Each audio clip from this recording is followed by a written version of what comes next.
It was the day of the big presentation. Hannah and I sat in the conference room, our heads in our hands, devastated by the sight before us. The carefully printed handouts we had prepared were now completely drenched in coffee, rendering them utterly useless. What are we going to do now? Hannah lamented, her voice tinged with despair. Despite our predicament, the presentation moderator relentlessly urged us to take the stage, disregarding our distress. To make matters worse, as our audience consisted of international companies, today's presentation was to be delivered in multiple foreign languages. The attendees were primarily from Europe, so we had planned to incorporate French and Italian throughout the presentation. Hannah and I had prepared the presentation materials in various languages. She was planning to give the explanation while referencing those documents, but without them, even she couldn't proceed with the presentation.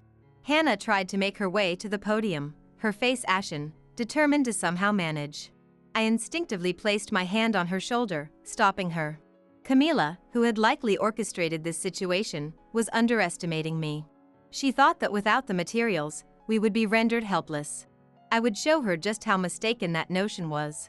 My name is Glenda. I'm 32 years old. For as long as I can remember, I've lived abroad. My dad had been assigned overseas for work. Every few years, we moved to different countries, immersed in diverse languages and cultures. There were times when I struggled to adapt to unfamiliar environments, but now, those experiences are cherished memories. I returned to the United States when I was 15. As I entered high school, Mom and I decided it was time to settle down in one place, so we came back to America together. Having grown up in foreign lands and exposed to multiple languages, I hoped to find a way to utilize my talents in the US. However, my aspirations were swiftly shattered. After the entrance ceremony, we gathered in the classroom for self-introductions. I confidently shared my experiences living abroad and my proficiency in various languages. If you have any questions about foreign languages, feel free to ask me anything. As I looked around, I finally noticed the odd expressions on everyone's faces. I later learned that my English accent was apparently a bit strange at the time. However, in the countries where I had lived before, no one minded if someone's language usage was slightly off. They were more interested in the content of the conversation than the person's manner of speaking. But in America, or at least among my high school classmates, it was different. They all laughed at my peculiar English. Whenever I spoke, they would snicker and whisper to each other. Eventually, they started calling me pushy and insensitive to social cues. No matter what I did, I was always the center of attention, ridiculed, or gossiped about. I constantly felt the cold stares of my classmates. Over time, I became convinced that everyone was mocking me no matter what I did, and I started silently staring down at the corner of the classroom. But then, someone appeared before me in that state.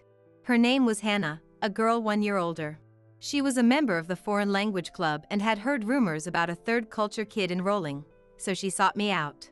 By that point, I had become terrified of drawing attention, so I tried to send Hannah away when she approached me, but she kept coming to see me.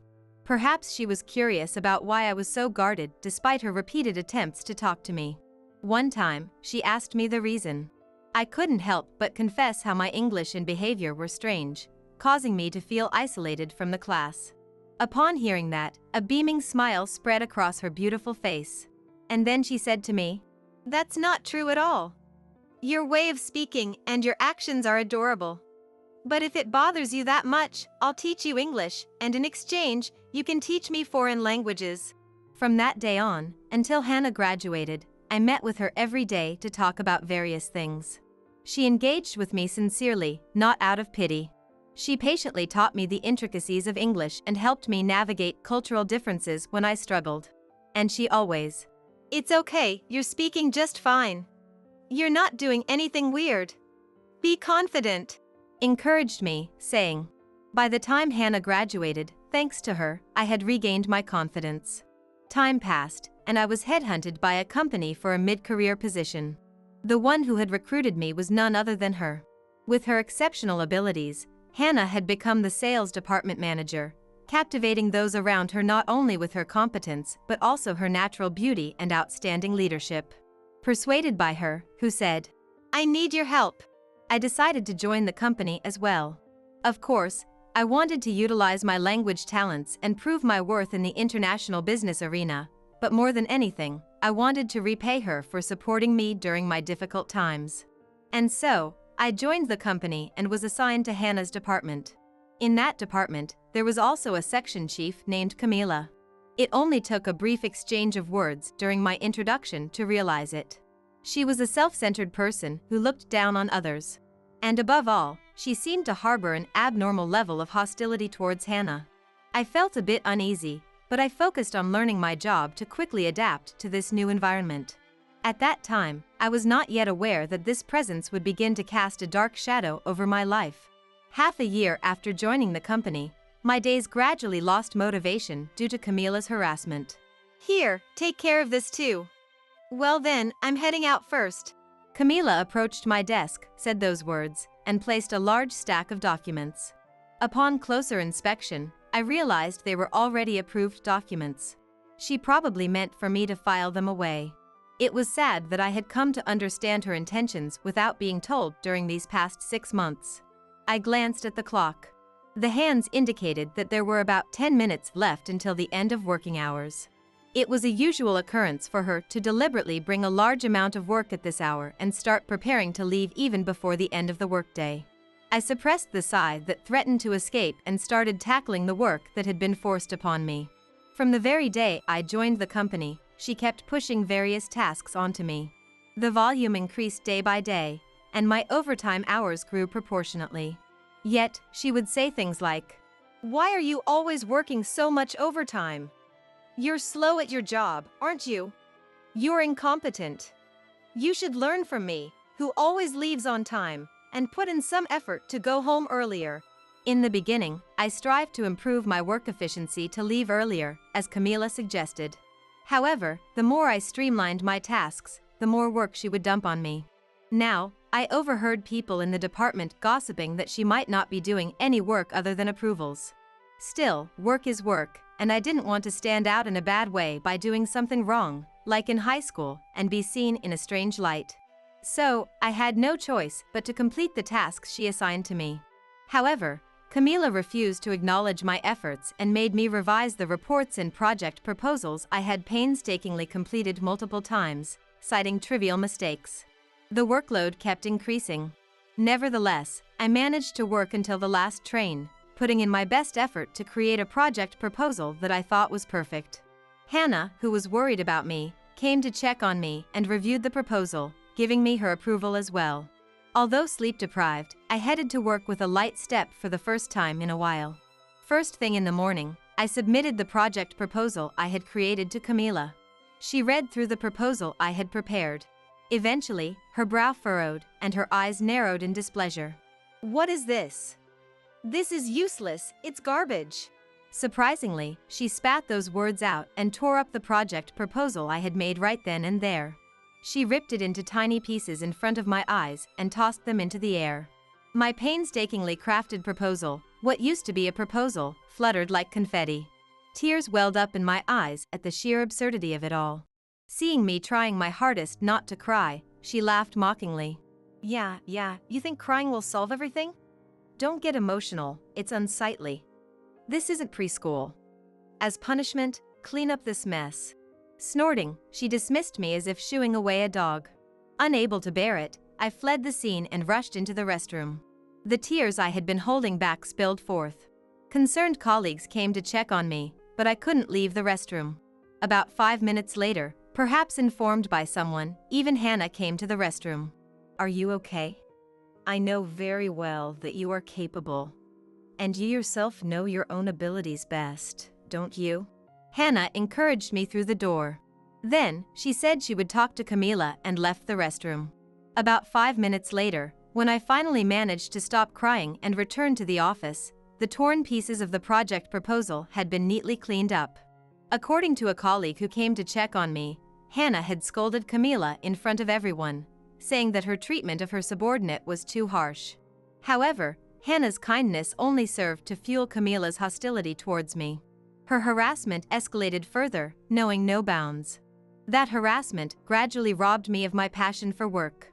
Even so, I endured day after day, striving to meet her expectations.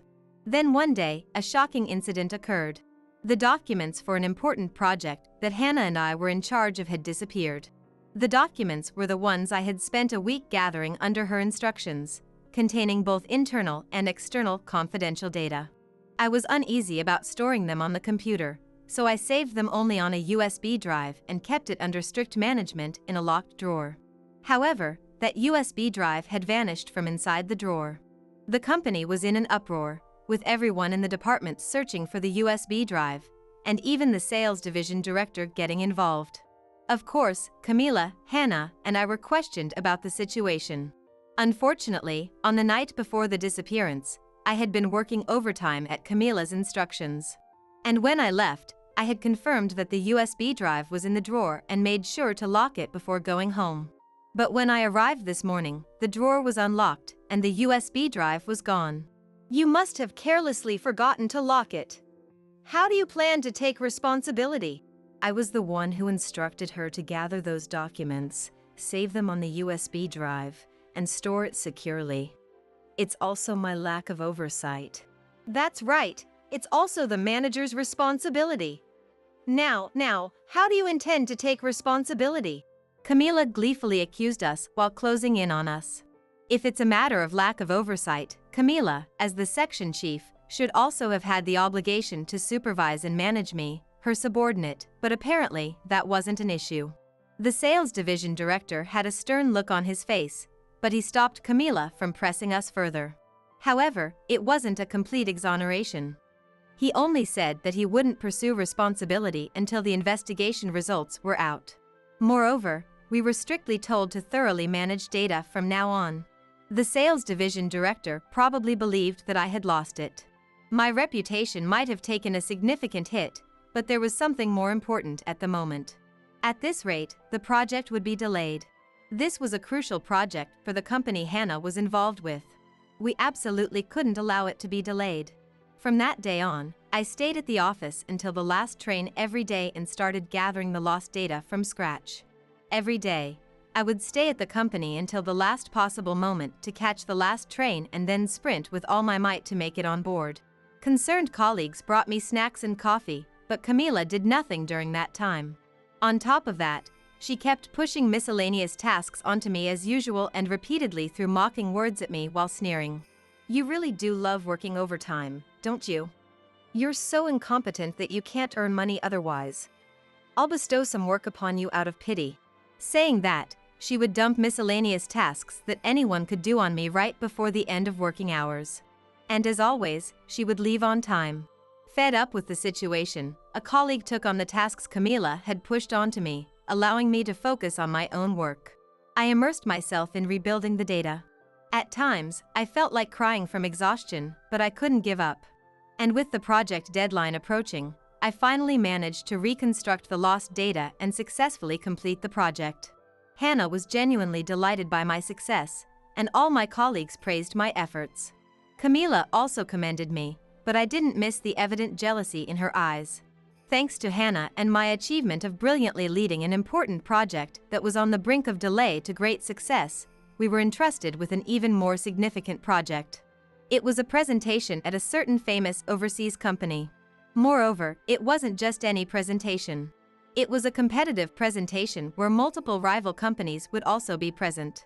That company had been operating primarily in Europe and Asia, with employees and business partners mostly from overseas. It was the first time an American company had the opportunity to give a presentation. If we could succeed in this presentation and secure a deal, it would open up prospects for transactions with European and Asian companies as well. It was a chance we couldn't afford to miss for the further development of our company. I was given the opportunity to handle such an important presentation that held the future of the company in the balance, together with Hannah. The passion for work that had been extinguished by Camila's numerous instances of harassment reignited within me. I had numerous discussions with Hannah and proceeded with the preparations for the presentation. We created project proposals and materials, received Hannah's feedback, and revised them day after day. However, unlike being forced to redo them countless times by Camila for no reason, the revisions had clear purposes, so it didn't feel like a burden at all. In fact, it was almost enjoyable. During that time, Camila was eerily quiet.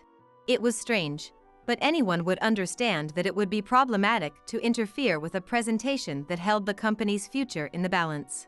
I concluded that even Camila possessed that level of common sense and decency. And finally, the presentation materials were completed. From the perspective of the client, we created materials that addressed their concerns and made them feel confident in entrusting the project to our company. Upon seeing the finished materials, even Hannah's eyes welled up with tears. It's perfect! I've never seen such outstanding materials before. With this, they'll definitely choose our company. Hannah reviewed the materials with a serious expression multiple times before saying those words to commend me.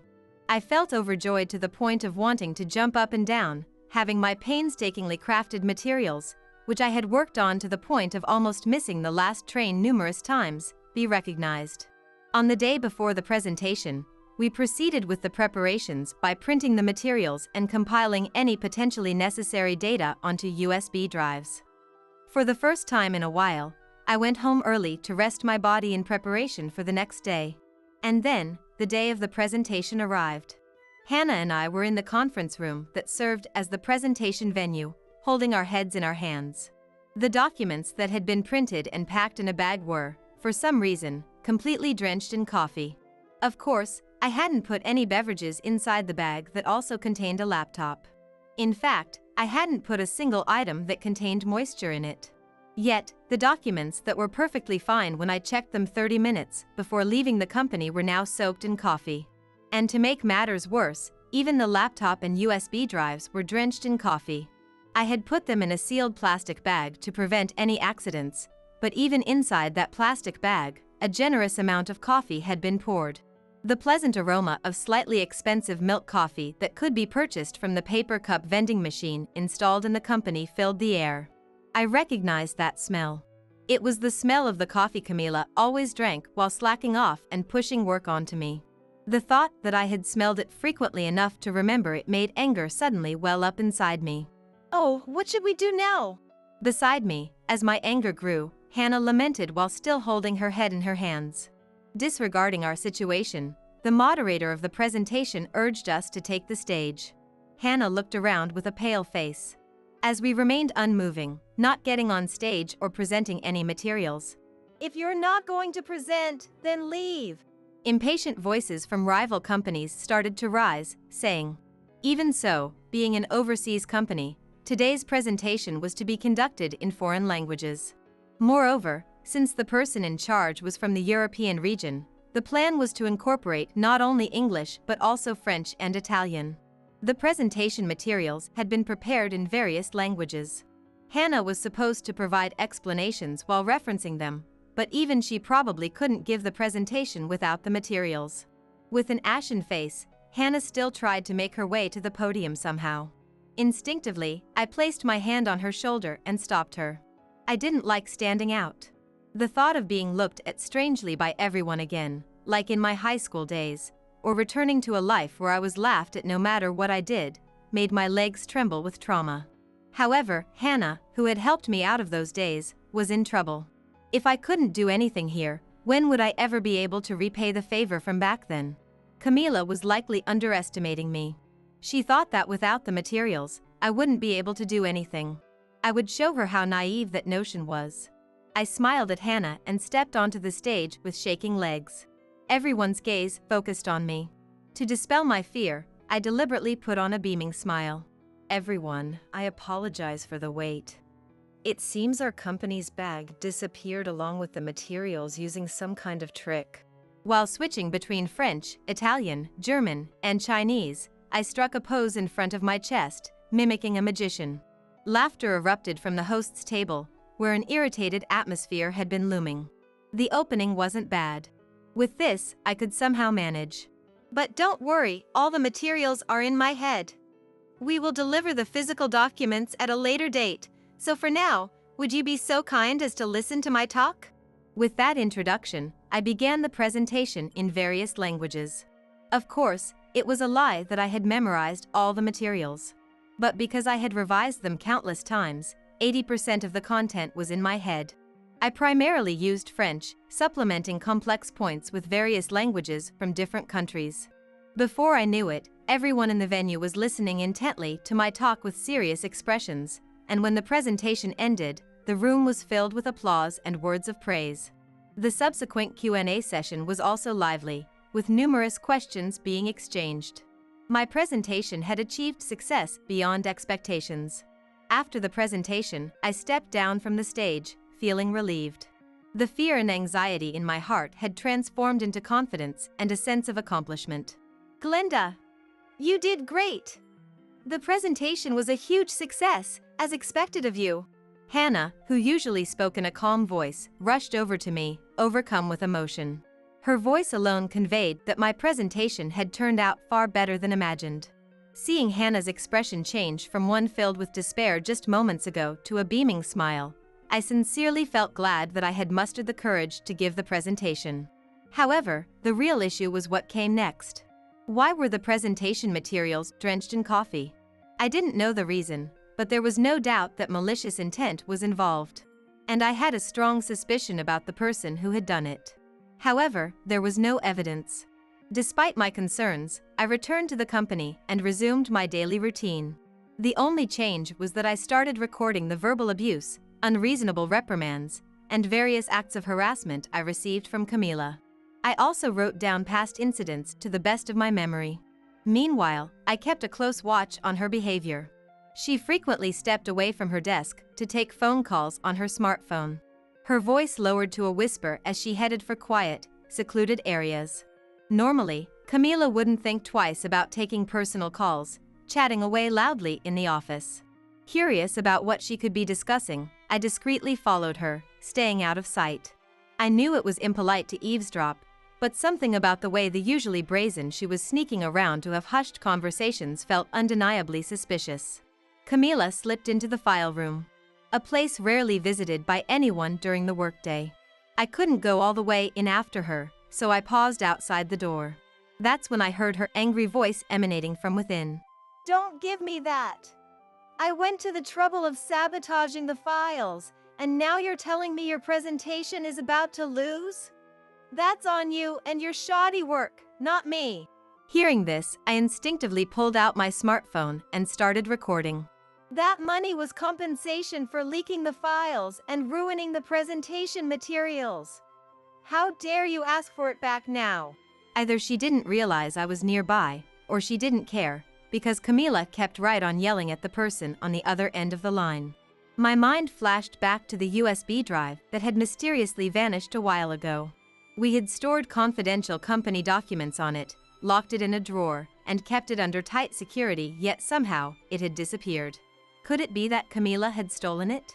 Messing with presentation files was one thing, but taking internal information to sell to someone else was completely unacceptable. Camila was still talking, but I turned and headed straight for Hannah's office. I played the recording for her and honestly recounted everything I had overheard. Hannah's expression darkened, her face grave, as she listened to the part where she mentioned the money. This is a huge problem. Glenda, your actions have brought this issue to light. Hannah said she would report it to the higher-ups and suggest a full investigation. In that case, I would do my part to gather more information and evidence to assist her. Camila was about to lose everything due to her own short-sighted actions. 1 week after the competing presentation, Hannah informed me that our proposal had been selected and the deal was going forward. Apparently, she had already reported everything that happened that day to the CEO, and he would be coming by soon to personally commend me. As embarrassed as I felt, my happiness won out, and I couldn't help but smile. My dad's job had us moving around a lot, and it had caused me plenty of hardship, but thanks to that, I was now able to be of use to Hannah and the company. The thought filled me with a sense of pride.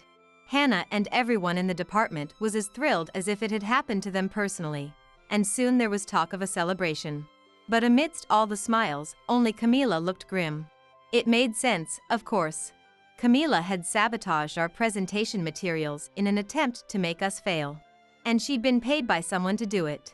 Now that her scheme had fallen through, she would naturally have to return whatever money she'd been given. But maybe there was even more to it than that. I could see the fear in her eyes, the way her shoulders trembled every time her phone rang. Still, this was far from over. I stayed late to finish the busy work Camila had foisted on me, searching for evidence of her misdeeds whenever I could. Even mundane tasks like shredding documents and organizing email inboxes took on new meaning when I considered they might lead to proof of her actions.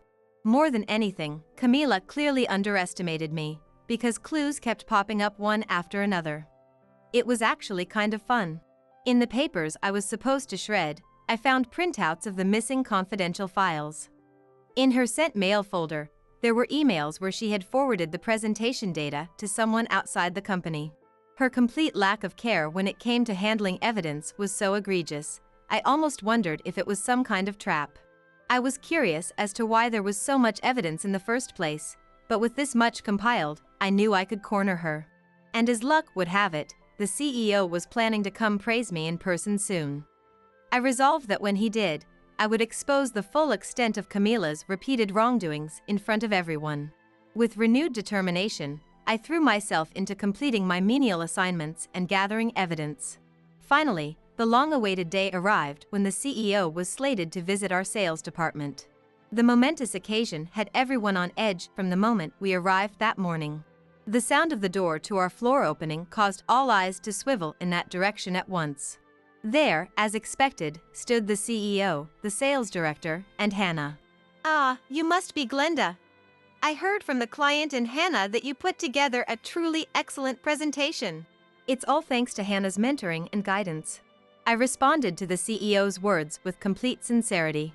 I could see Camila's displeased expression out of the corner of my eye. Excuse me, but you're my subordinate. I'm the one who's been instructing you the most, so you should be giving me the credit here. Camila started making a scene, right there in front of the CEO. In the past, I would have flashed her an insincere smile and agreed, but not anymore. I fixed Camila with a steely glare. With all due respect, while you have pushed your work onto me and yelled at me unreasonably, I don't recall ever being mentored by you, I said calmly, looking Camila straight in the eye. What? That's a lie! Camila shouted, furrowing her brow in anger. Unfazed, I turned my gaze to the CEO. I had gathered plenty of evidence for this very moment. It was time for Camila to reflect on her actions. Mr. CEO, while the department heads may have already reported this to you, she has been treating her subordinates unreasonably and dumping her work on them. Not only that, she's even been causing damage to the company. Huh? What nonsense are you spouting? I wonder which one of us is spouting nonsense here, I retorted, brushing off Camila's vehement denial as I presented the additional evidence I had collected. I reiterated how Camila had handed over important documents to someone in exchange for money and how she had tried to sabotage our presentation. Isn't that right, Camila? I confronted her directly. However, a malicious smile spread across Camila's face. Don't lie. That was all you and Hannah, wasn't it? You're trying to pin the blame on me, she accused, her voice dripping with venom. What? I was taken aback by Camila's sudden allegation. Hannah too seemed shocked to find herself implicated, unable to hide her surprise. Seeing our reactions, Camila's malevolent grin only deepened. Think about it logically.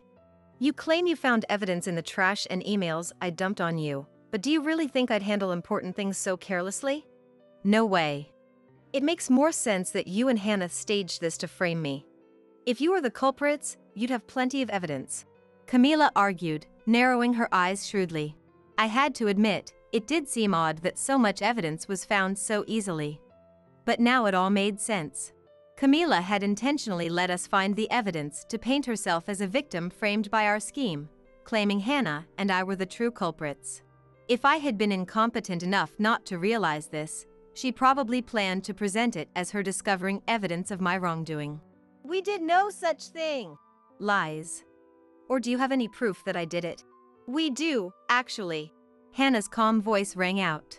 All eyes turned to her. First, regarding you leaking confidential company information for money. We have your own words admitting to this, Camila.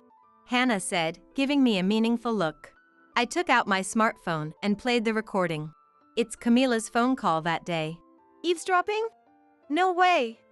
No. This is fabricated, totally made up. Camila started to yell, but then seemed to realize it would be taken as a confession. In a fluster, she tried to paint herself as the victim of our setup. But Hannah continued undeterred.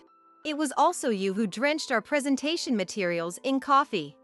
Everyone in the department can testify that it's the same coffee you always drink. So what? You just chose that coffee to frame me. Camila glared at Hannah, shouting in an attempt to push the blame onto us at all costs. Her gaze was filled with clear hostility. However, Hannah refuted her claim with a relaxed air. No, that won't work. On that day, we did a final check 30 minutes before leaving the office. At that time, both the documents and laptop were perfectly fine. Meaning the materials were ruined in that short 30-minute window. Hannah explained, pausing for a moment. She then placed a paper cup on the table. It was one of those cups from the coffee vending machine. A short size, or maybe one size smaller. This paper cup is from that vending machine over there. To completely soak the documents and laptop in my bag, you'd need quite a few cups. At least 10, I'd say. Buying that many yourself in a 30-minute span would be very conspicuous. And Camila, you're too lazy to go buy them yourself, Hannah pointed out. Camila's shoulders trembled at Hannah's words. Hannah smiled at the unnerved Camila. Our colleagues in the department testified that you had various people fetching coffee for you that day. Many witnessed the untouched coffee cups lining your desk. This was shortly before our departure time. And after we left, those many cups had vanished from your desk and our documents and laptop were drenched in coffee. Anyone can figure out what that means, Hannah said pointedly. Despite Hannah's sharp reasoning, Camila stubbornly continued making excuses. I don't know what you're talking about. Everyone's just trying to frame me because they're jealous of how talented I am. Since joining the company, I had never once seen her do any real work. I couldn't fathom how anyone could be jealous of her talent. I could understand if everyone thought this lazybones. I won't forgive her when it came to her. I found myself curious about how Camila's mind worked to reach such conclusions. That's not true at all, these are the facts. But hypothetically, if that were the case, why do you think you ended up in a situation where your entire department is trying to frame you? Perhaps you should ask yourself that. Hannah admonished Camila in a calm voice. In contrast, Camila bit her lip, her face contorted with rage. But Hannah didn't stop there. We also know from email correspondence, phone records, and security camera footage that you stole confidential company information and tried to sabotage the presentation to damage the company. The CEO is already aware of this. At those words, the color drained from Camila's face. She looked at the CEO in a panic. The CEO stared back at Camila with contempt in his eyes. Not only damaging the company, but trying to pin your crimes on someone else? I never thought you were that kind of person. Camila's face turned ashen at the CEO's words. Everyone in the department, including the head of sales, looked at her with cold, unforgiving eyes. No way! Everyone knows I'm talented. It's the company's fault for promoting someone like Hannah over me. That's why I wanted to force Hannah's favorite to quit and ruin their career. I did nothing wrong. Camila insisted like a petulant child, seeking agreement from those around her. But of course, no one took her side. Even the CEO held his head in his hands. Hiring you was the biggest mistake of my life. But fortunately, it's a mistake that can be easily corrected, he said, eyeing Camila with a quiet fury. Camila, incompetent and nasty people like you are fired.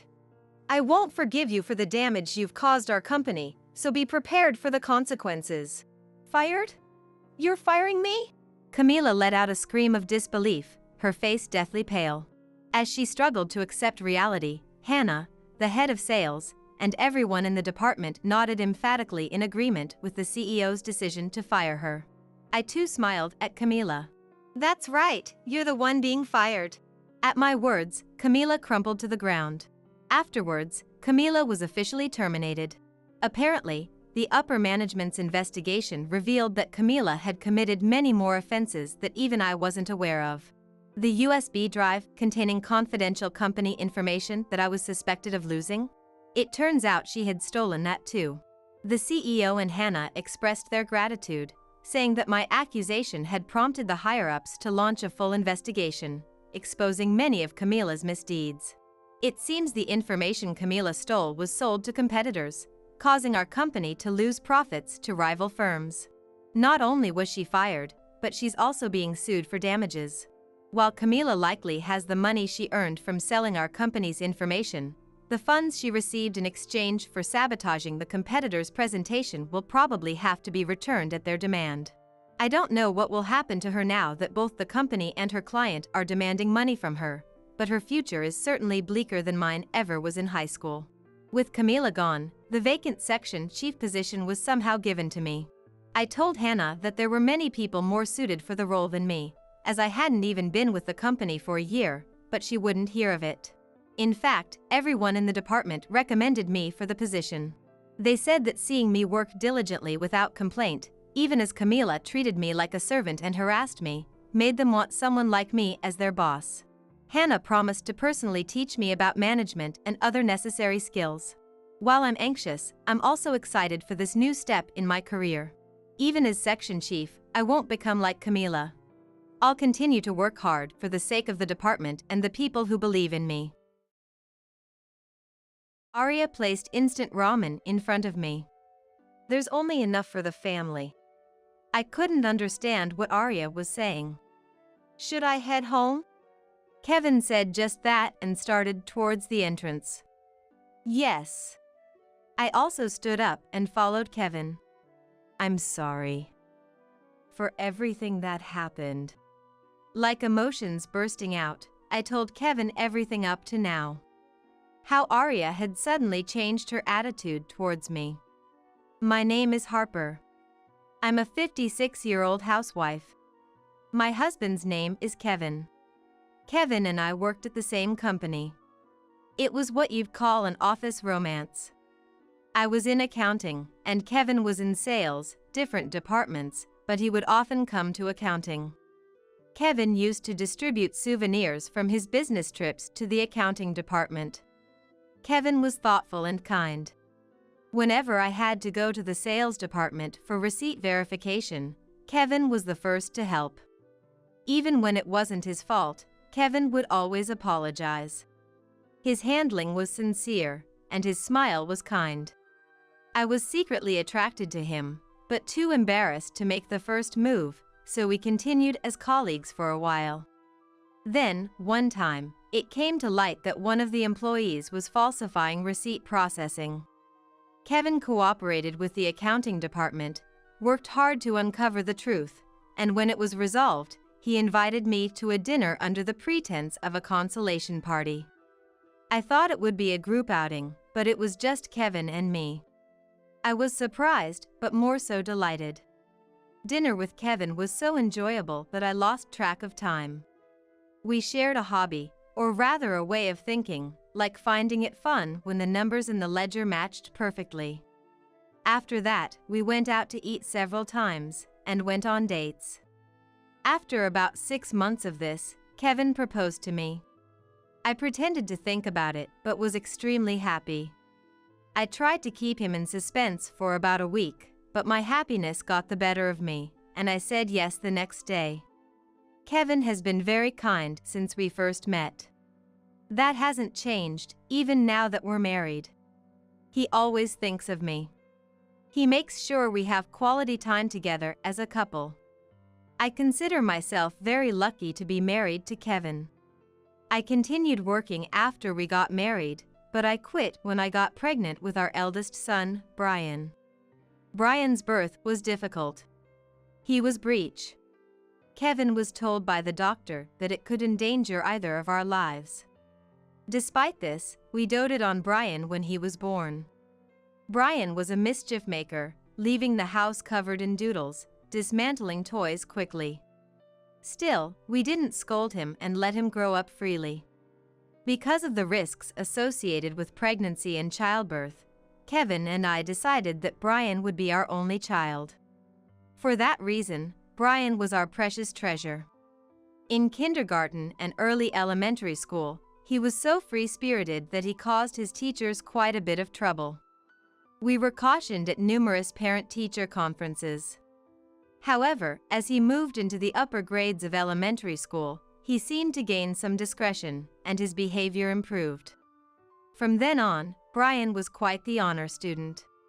He had good grades and served as the president of the student council. He was also a leader in his club. His test scores never fell below 90. However, at home, Brian didn't seem to study much. When I peeked into his room, Brian was usually lying down reading manga. When I asked, "Brian, while reading manga, are you studying?"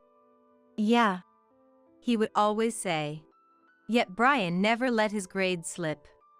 He must have been working hard in ways I didn't know. Brian went on to a public junior high and high school. Despite his grades, he chose the public school closest to our home, though he could have gone to a prestigious private school. Even in junior high and high school, his grades were always at the top, and he was the student council president. He went to a local public university for college. In college, he seemed more devoted to activities like volunteering than to his studies. Then, when he started job hunting, Brian only applied to local companies. With his grades, he could have worked for a large corporation or a foreign company. I was puzzled why Brian chose such small companies. I asked Brian why. "Since high school, I kind of always wanted to work locally." Apparently, there was a class assignment about the local area in high school that sparked his interest in staying local. He chose the local university and through volunteer activities sought to deepen his understanding of our town. I hadn't realized Brian had been thinking along these lines and honestly admired it. "That's impressive.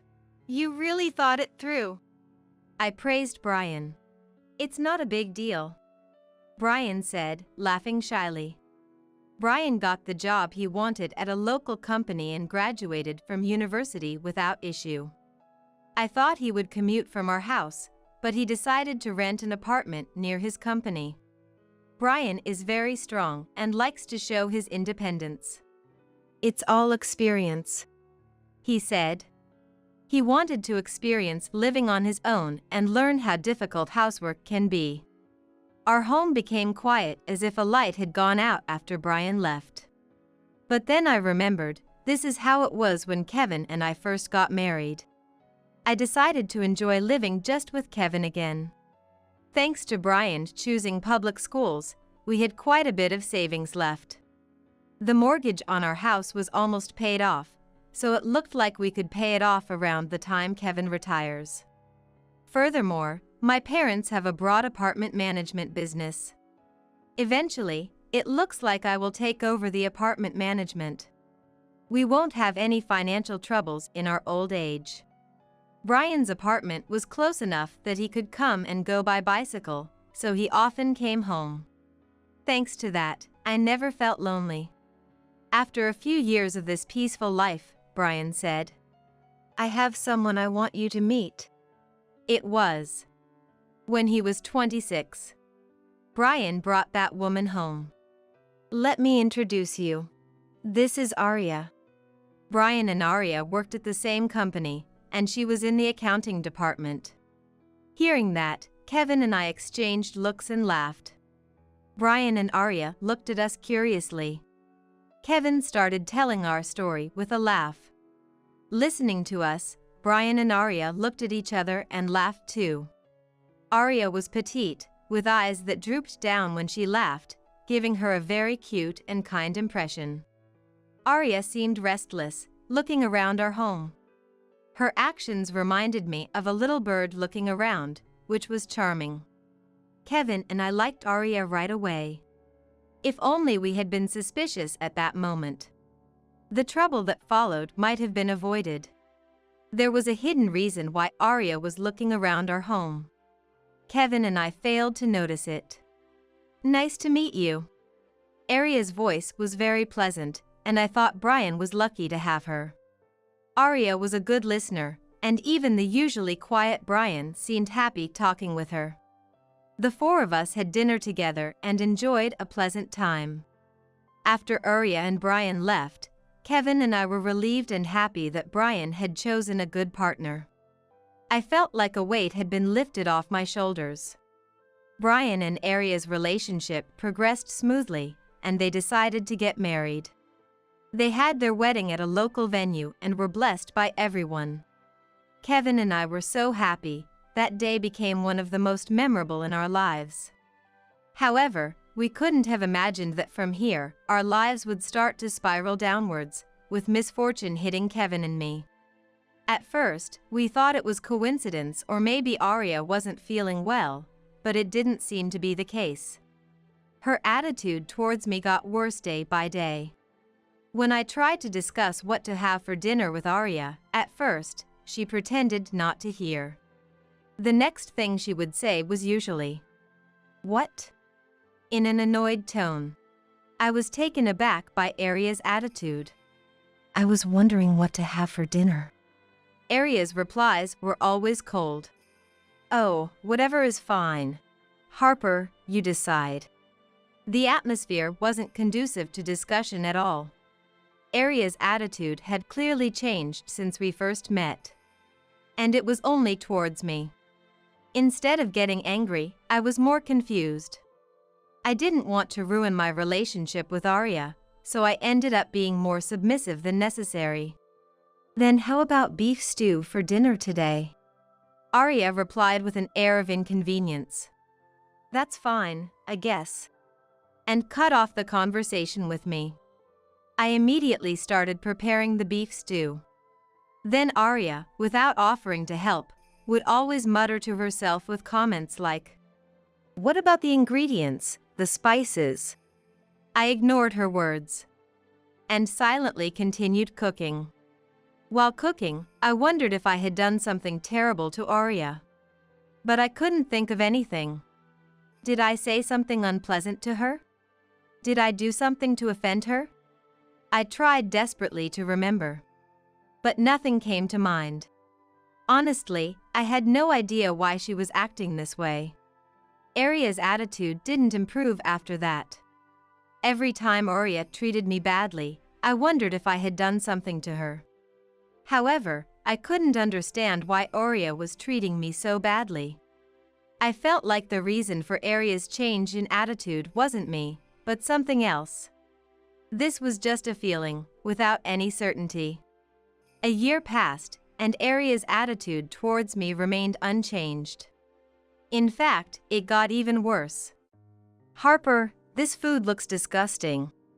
Arya began to openly criticize my cooking. Unlike before, she now blatantly insulted it. "Doesn't the seasoning seem too strong, and doesn't it look unappetizing?" I couldn't help but talk back. "We always eat this at home." Arya responded to my words with a mocking laugh. "Is that so that's lame?"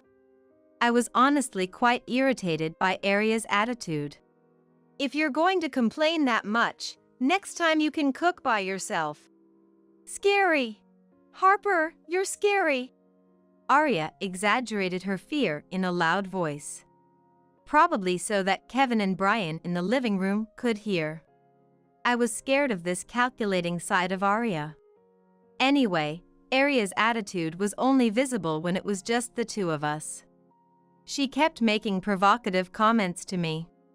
I thought many times about discussing it with Kevin or Brian. But I just couldn't bring myself to do it. Arya was very devoted to Kevin. She also got along well with Brian. So I thought I just had to endure it. I didn't want to ruin the relationship. "Tonight's dinner is a gillo made by Harper." Arya served the dish with a huge smile. Knowing the Arya from the kitchen, all I could do was give a wry smile. Kevin sat down, saying, "That looks delicious." Brian also smiled. "Harper can cook delicious meals, and she's good at laundry and cleaning. I really admire her." Arya turned to me with a smile. Honestly, I felt sick. "Harper, you're really amazing." The two who didn't know the face Arya hid behind her smile looked at her fondly. "Thank you."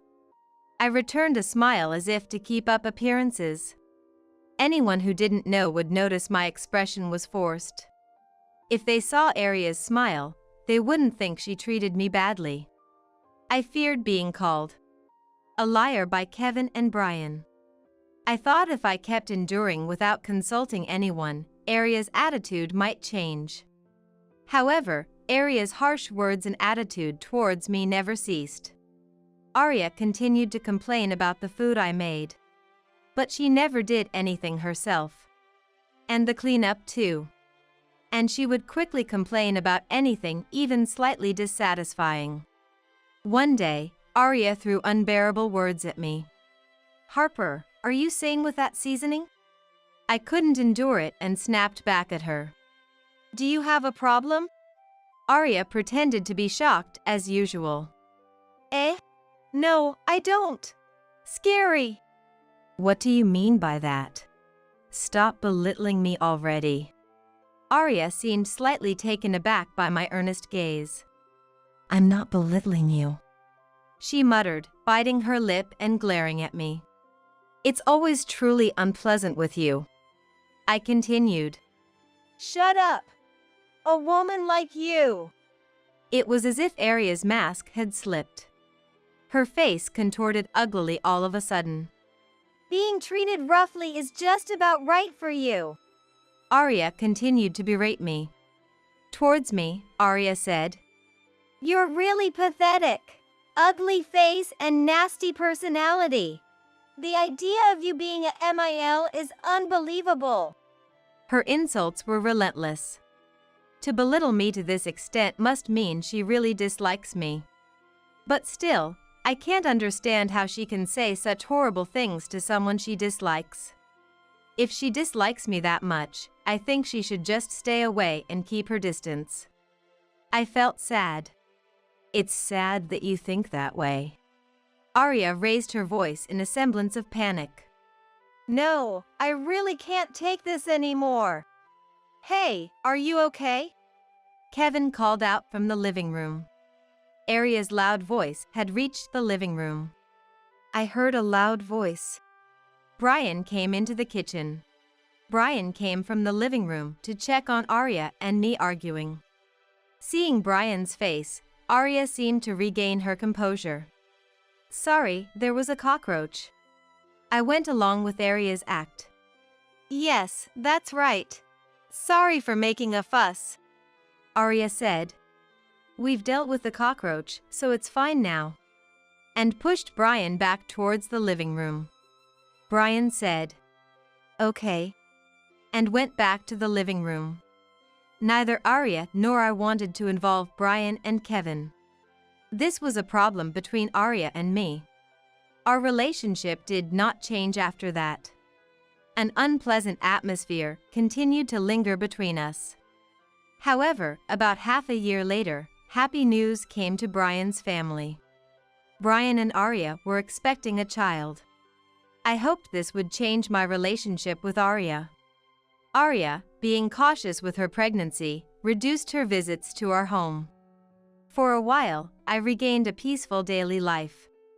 During Arya's absence, I kept thinking about why she changed her attitude towards me. I could think of nothing. There was one thing that bothered me, but could that really be the reason for her attitude? Dismissing it as impossible, I shook my head and went shopping.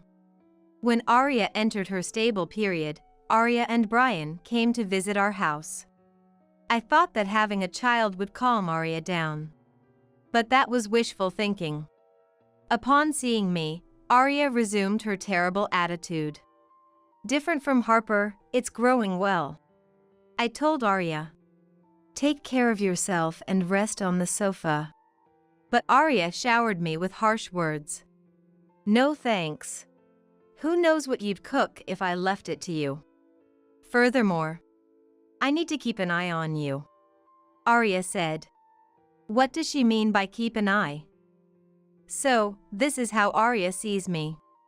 You can talk back, but I'm fine with anything said by you who could only have one child. I responded calmly. Oh, is that so? But inside, I was far from calm. I felt guilty for not being able to give Brian siblings. I harbored a sense of apology towards Brian in my heart. I poured love into Brian and had more time to engage with him. Kevin and I were able to lead a relaxed life. I had no regrets about that. As I fell silent, Arya continued to taunt me. That reaction can't even talk back. Pathetic. I didn't understand what Arya wanted or why she was doing this. Feeling it was futile to engage any further, I ignored Arya. A few months later, Brian and Arya's healthy baby girl was born. For Kevin and me, she was our first granddaughter. We were incredibly happy. We eagerly awaited the day we could meet our first granddaughter. I hoped that having a child would improve my relationship with Arya. With my experience in parenting, I thought I could offer Arya plenty of advice. But my hopes were not fulfilled. This became clear at the first granddaughter's unveiling party. The truth behind Arya's actions towards me was also revealed. A week after Arya and the baby were discharged from the hospital, Kevin and I rushed to Brian's apartment with gifts for the birth celebration. We brought loads of presents for our granddaughter, including swaddles, a baby carrier, diapers, and formula. Arya looked a bit worn but appeared healthy. I was bothered by her cold gaze when she saw me, but I was too eager to see my granddaughter to care. The first granddaughter was sleeping in her crib. The thought of Brian becoming a dad was deeply moving. Brian seemed to have taken on a more mature look. I laid out the groceries I had bought on the table. Thinking they wouldn't have had proper meals just after the birth, I had bought plenty of ready-made food for Brian and Arya. As I was about to start preparing in the kitchen, "Please sit down, I'll take care of it," Arya said. "You don't have to push yourself," I replied, but Arya insisted and pushed me down into a chair. "It's okay." I sat down, feeling overwhelmed by Arya's insistent behavior. Arya plated the ready-made food and served it in front of Kevin and Brian. "Please eat." I thought my portion would come next, but Arya placed only one plate on the table. Not in front of me, but at her own seat. I had a bad feeling but remained silent. "Oh dear, I forgot Harper's portion." Kevin and Brian laughed. It seemed I was the only one with a bad premonition. But Kevin and Brian were soon frozen by Arya's next action. Arya placed instant ramen in front of me. "There's only enough for the family." I couldn't understand what Arya was saying. As I sat there stunned, Arya added insult to injury with a laugh. "You're not family. You're a stranger. Isn't that obvious?" I didn't understand what she meant by not being family. I realized Arya's feelings towards me hadn't changed from before. Then Kevin stood up. "Shall we go?" With just those words, Kevin headed towards the entrance. Yes. I also stood up and followed Kevin. In the apartment lobby, I apologized to Kevin. "I'm sorry for what happened." Kevin looked at me with a gentle smile. "It's Arya who's in the wrong. What happened?" I told Kevin everything, like a dam bursting. About how Arya suddenly changed her attitude towards me. And pretended to be friendly in front of Kevin and Brian. Kevin looked into my eyes and nodded slowly. I asked Kevin why he believed everything I said. "Well, I never imagined Arya would do such a thing." If I were in Kevin's position, I would think the same. Arya had been very cunning. "Harper, you wouldn't lie, especially not to speak ill of someone." Kevin trusted me. I was really touched by that. Kevin muttered to himself as if talking to himself. "It would be unthinkable for me, her husband, not to believe Harper." Tears welled up in my eyes. Kevin handed me a handkerchief with a laugh.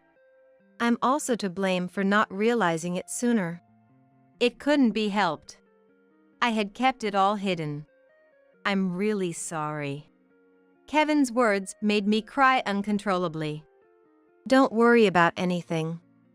I'm here for you. Through tears, Thank you. I said. How dependable Kevin was. I was moved by Kevin's kindness. As we were about to leave the apartment lobby, my phone rang. It was from Brian. Feeling guilty for ruining the celebration of our first granddaughter, I answered the call. Brian's call. I want to have a proper discussion, so please come back. A proper talk. He wanted to apologize for Arya's rudeness and mentioned that Arya had been acting strangely. After consulting with Kevin, we decided to go back. Brian welcomed us at the entrance and led us to the nursery, which was already set up with a study desk and bed. I couldn't help but laugh at how prepared they were. I'm really sorry about Arya. Has there been trouble for a while? Brian seemed to have noticed something. That time in the kitchen when there was a loud voice, you were arguing, weren't you? Right, we had lied about seeing a cockroach. Brian had known all along. I explained to Brian how Arya's attitude changed towards me shortly after their marriage. Brian was silent, but his fists were clenched tightly. I'm really sorry. Brian believed what I said.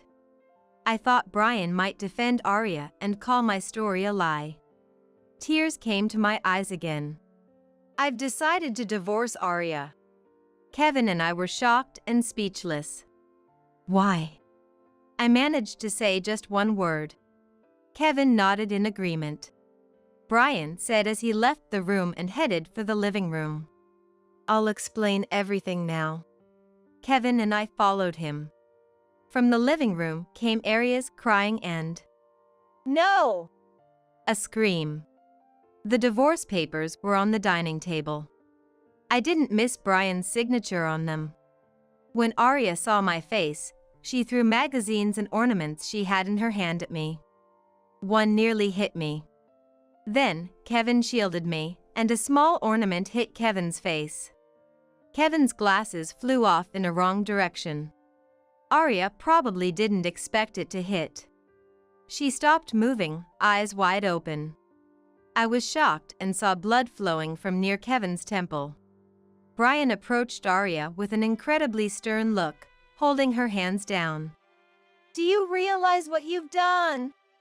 Brian exclaimed in a tone I had never heard from him before. Arya collapsed on the spot as if her legs gave out. It's not my fault. I'm not the bad one. It's her. Arya was muttering the same words over and over, looking dazed. Brian looked at me sadly. Right after we got married, Arya visited Mom, remember? I tried to recall when that was. Then it hit me. I finally understood the discomfort I felt back then. Yes, Arya visited me alone. She had asked me for a loan at that time. Brian was unaware of this loan. So, first, talk to Brian about it, I said. At that time. Understood. Arya quickly agreed and went back home. Since she never consulted me about it again, I assumed it was resolved. This was a secret I kept to myself, so Kevin didn't know. Kevin looked at me, surprised. I'm sorry I didn't tell you. I felt sorry for Arya and didn't say anything. That's what I hate, your pretense of being good. Suddenly, Arya hurled insults at me. Quite a vulgar way to speak. About that loan, Arya borrowed from somewhere else and repaid it. Brian also told me about Arya's spending habits. Arya has always been extravagant with money. She prefers expensive ingredients and loves brands. Even when Brian met Arya, she was in debt. Brian had a talk with Arya not to borrow any more money. Unless she agreed, he couldn't continue the relationship, and Arya consented. At that time, Arya was crying and apologizing. Brian looked down at Arya sadly. Anyway, I'm definitely not in the wrong. It's her fault. Arya insisted she was not to blame, but her words lacked any conviction. Brian and Kevin looked at Arya with cold eyes. Shut up! Just shut up! Shut up! Arya began to cry and scream as if she had a tantrum. We couldn't handle her anymore and kept our distance. When Arya was about to smash a ceramic ornament on the floor, the baby in the crib started crying. I rushed to soothe the baby. When Arya yelled, Shut up! Why is this kid crying? We were shocked and looked at Arya. Everyone's just getting in my way. Shut up!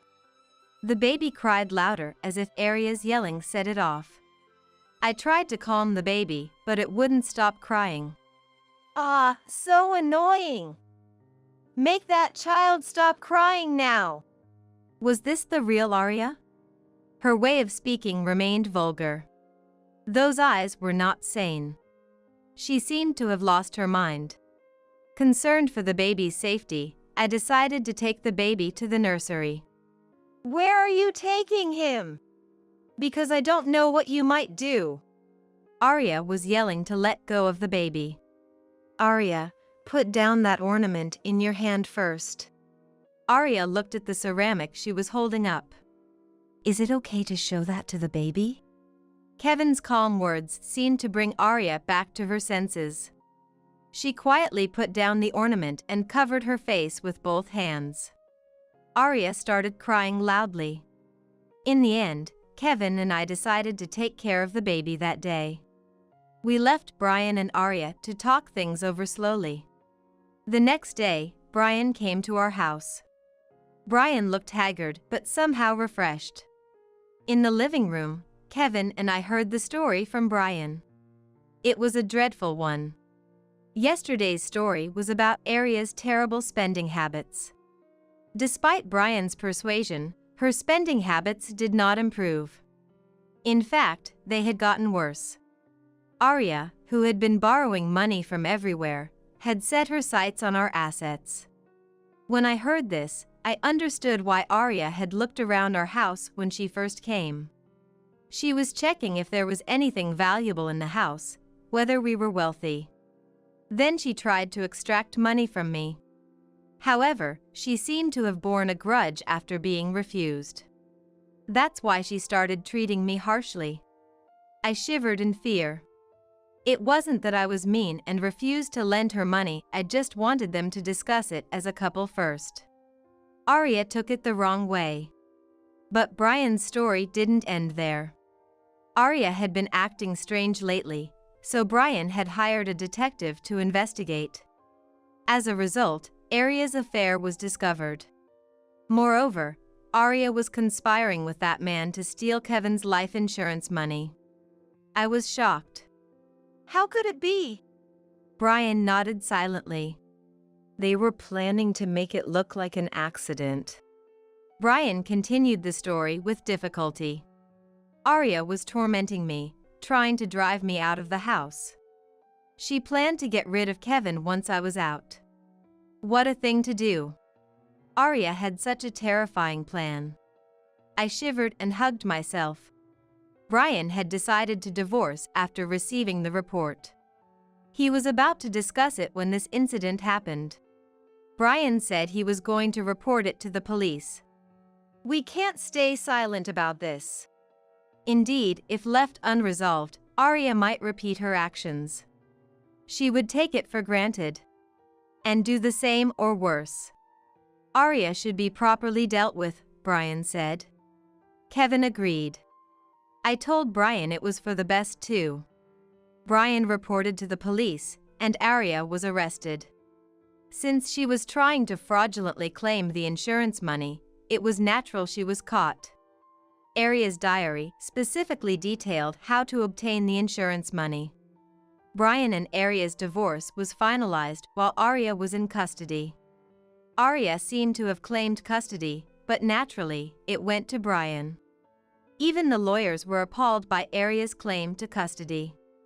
If Arya is prosecuted, she and her co-conspirator will likely receive actual prison sentences.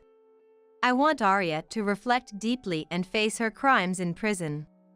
Not only did she ruin Brian's life, but she also caused great trouble for the child born into this mess. The assault on Kevin did not become a case because Kevin did not file a complaint. That was typical of Kevin's kindness. With Arya gone, peace has returned to my heart. I sleep well at night, and my heart doesn't race when I visit Brian's house. Life with just Kevin and me has been peaceful. The times Arya stirred up trouble seem like a lie to me now. Brian and the grandchild live together. Fortunately, Kevin and I live nearby. We help with everything from childcare center drop-offs and pickups to meals. Above all, being able to watch the grandchild grow up close is a joy. If things continue this way, Kevin and I might see the grandchild's coming-of-age ceremony. The grandchild was a baby, so he doesn't remember mom.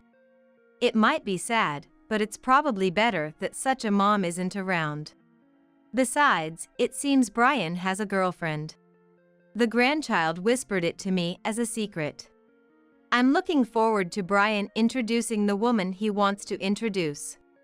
There's only enough for the family. Finally, the nuisance is gone. From today, we're living with my parents at my house. Matthew's words hung in the air as I stood dumbfounded in front of our demolished family home, right after my parents had passed away. What are you talking about? Have you lost your mind too? Hurry up and bring the inheritance over to my place. I couldn't help but burst into laughter at his words. I see. So that's what this was about. What? Why are you laughing? You guys don't know? Know what? As I laughed, Matthew and the in-laws looked at me quizzically. It was then that I decided to tell them the truth. My name is Madison. I was born the eldest daughter in a family of ordinary full-time working parents. I have one older brother. A perfectly normal family. At 29, I married my husband Matthew, and we had 2 children. Juggling work and child-rearing, before I knew it, I was already 55. Our son, Kenneth, and our daughter, Amelia, had grown up and become respectable members of society. They were both living on their own, struggling with their new careers. Now it was time for Matthew and me to enjoy some peace. It was a plain life, but a happy one. I had always thought we would continue to age together like this. But then, one winter day, everything changed. Dad was in a traffic accident and passed away suddenly. He was only 72 at the time. Our family was engulfed in sorrow, especially since Dad had been so healthy. Mom was particularly devastated, hardly able to eat. Mom, I know you're sad, but you have to eat. I kept telling Mom this over and over. I know, but I just don't have an appetite. It feels like there's a lump in my chest. My brother and I thought Mom was just going through a rough emotional patch, so we watched her for a while. But then, Mom's weight started to drop rapidly in just half a month.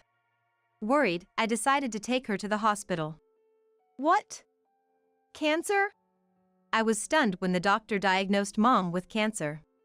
It was advanced and inoperable, and she only had about a year left. I hadn't been able to do enough for my parents yet. Just when I thought we had only lost Dad, now Mom was going through this. I was even more devastated than when Dad passed away. But there was no time to stay sad forever. My brother lived far away and couldn't be relied upon. So, it was up to me to help Mom. I immediately told Matthew that I wanted to live with Mom. I couldn't leave Mom alone, both emotionally and physically, in her illness. But Matthew's reaction was not what I expected. What? We just finished the funeral, and now I have to deal with your parents again? Matthew said this with a sigh, sounding annoyed. You don't have to say it like that. Isn't it enough to just drive her to and from the hospital? Why do we have to live together? I think she'll feel lonely. If it's not okay, maybe I can live at my parents' house for a while? I suggested. Then, Matthew said indignantly. What? And who's going to take care of my meals then? I'll come over to cook, of course. What about cleaning? Laundry? Who's going to do all that? I was rendered speechless. I intended to do what I could, but I couldn't handle everything as usual. His pointed remarks hurt. I couldn't argue back if someone said that my desire to help and nurse Mom was just my selfishness. I knew Mom would probably hesitate and insist that everything should stay the same. But I desperately wanted to show my filial piety. Fine, but I'm not helping with anything, understand? Matthew grudgingly said this to me, who was silent. Although his attitude was arrogant, he had ultimately given in. I'm sorry, and thank you. Even though I thought he was being quite terrible, he had agreed to my request. I held back my desire to retort and expressed my gratitude. Despite the disagreement, Matthew and I started living with Mom at my parents' home. We had been living in company housing provided by Matthew's company. Matthew was an only child.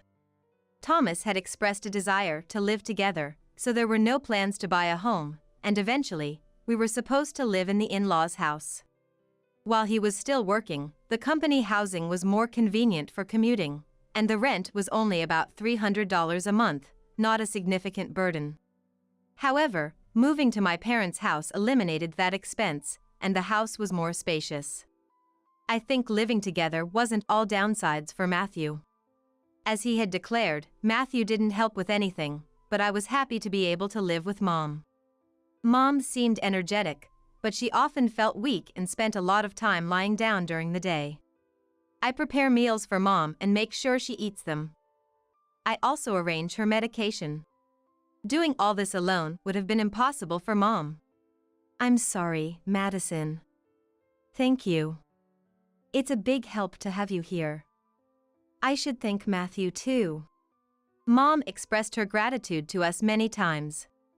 I hadn't told her about the harsh words Matthew had said when we decided to live together, so she seemed grateful to him as well.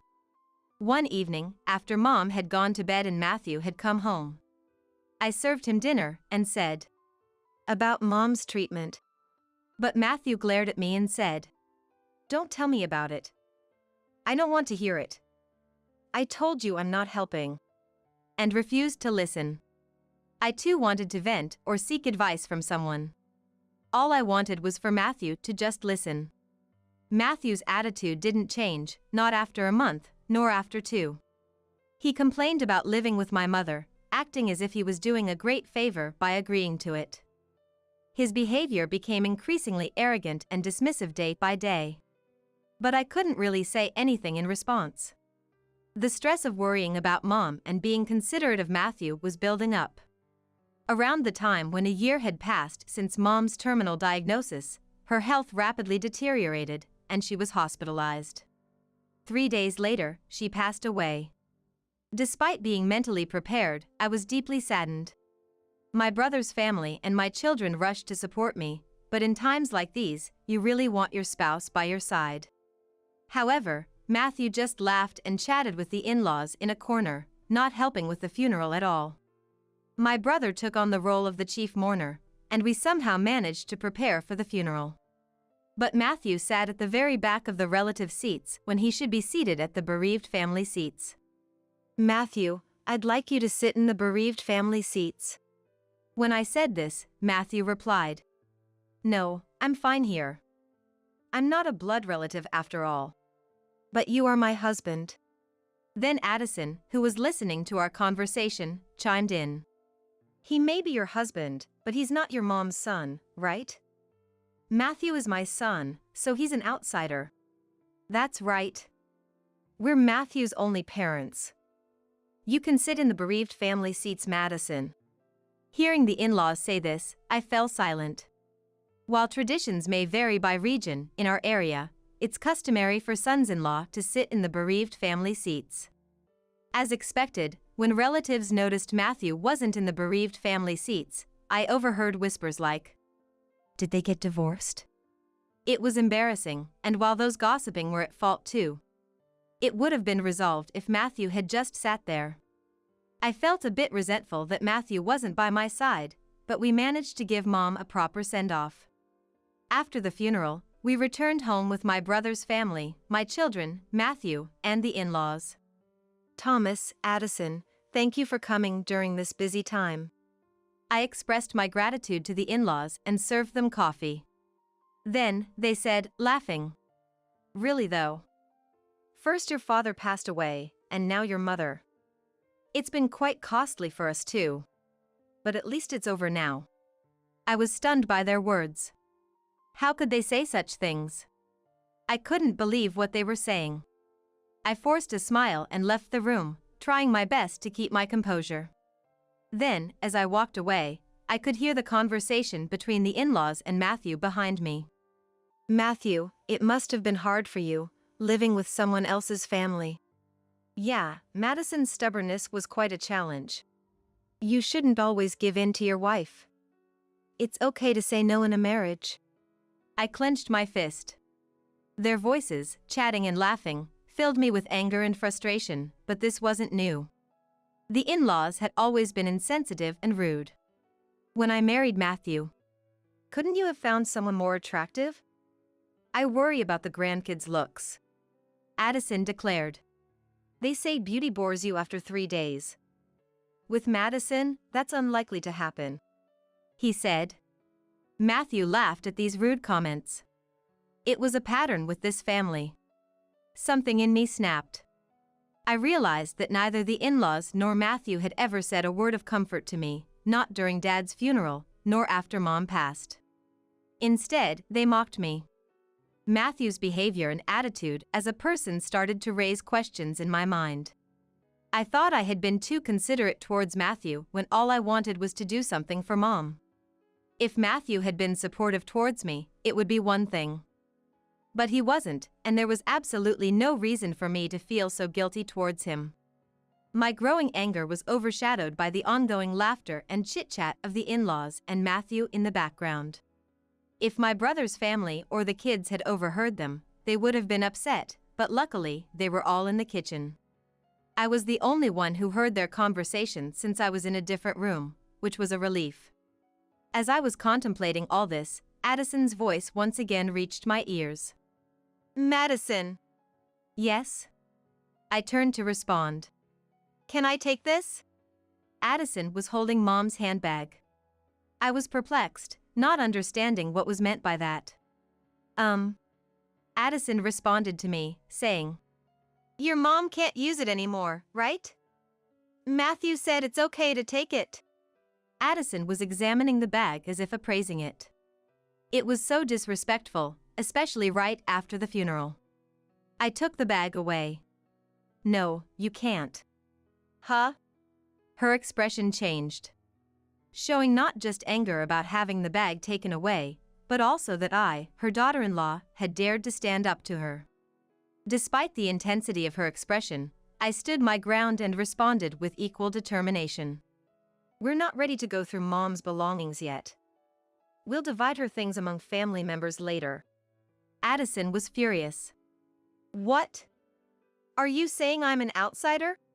Didn't you just say at the funeral that even Matthew was an outsider? How does that make you family?" I couldn't help but retort. Hearing my words, Matthew and Thomas also turned red. "What are you saying? Apologize to Mom. How rude for a wife to say such things." Hearing the commotion, everyone else came from the other room. "After all the effort we put in, attending the funeral and cremation, to be called an outsider. Let's go, Thomas." Addison yelled at me in front of everyone and left our house. Matthew, too, angrily left with the in-laws. "What happened? Did you really say they were outsiders to Mom?" Everyone, having heard only Addison's words, said that to me. Indeed, if only that part of the conversation was considered, it might sound like I was the one being unreasonable. However, I explained the entire situation to everyone. Not a single person blamed me. "Grandma and Grandpa should have been more considerate. Dad's just the same. They've always been like that." My kids stood by me, but I couldn't forgive those three. Matthew didn't come home for a while. And I didn't contact him. I felt it wasn't right for me to apologize, and I wasn't ready to forgive. However, I knew I couldn't stay like this forever. One day, as I was pondering this, Matthew came home. Welcome back. Seeing his face reignited my anger, but I suppressed it and greeted Matthew. Then, Matthew said, It's been tough, hasn't it? His awkward attempt at consolation surprised me. Take the kids on a trip. It'll be a good change of pace. He handed me travel vouchers. I was speechless. And tears welled up. Maybe the kids had influenced him. But I was happy he went along with it. I immediately contacted my children to plan the trip. Dad did? That's unusual. They were surprised by my suggestion. It seemed to be genuinely from Matthew. I wonder if Dad feels sorry, I said, smiling. And so, I gratefully accepted the trip offered by Matthew. I'll be going then. Sure. Take it easy. Why not stay at the kids' places while you're at it? Really? I can't be away that long. It's fine. I'll relax at my parents' house, so don't worry about me. Matthew said this as he saw me off. Amelia was happy to have me visit, so before the trip, I went to Amelia's and then Kenneth's place. Since I hadn't been able to visit them while caring for Mom, I helped them a bit with household chores, like preparing some meals for them to freeze. Mom, you're not really resting, are you? But it's a big help. Thank you. Both of them were delighted to have my home-cooked meals. This was all thanks to Matthew's suggestion. Then came the long-awaited trip. I spent a relaxing time with my children at our destination. It seemed to heal the fatigue from caregiving and the sorrow of losing my parents. Although I was away for almost a week, both children returned to their homes with bright smiles. It was fun. We should thank Dad once in a while. Yeah, once in a while. But I wonder if he's up to something? Amelia said this with a joking tone. Don't say that. Dad thought about it in his own way. I laughed along with them. I planned to return home and share all these memories with Matthew, looking forward to a happy life together as a couple. But when I arrived home, I was speechless. What's going on? Where's the house?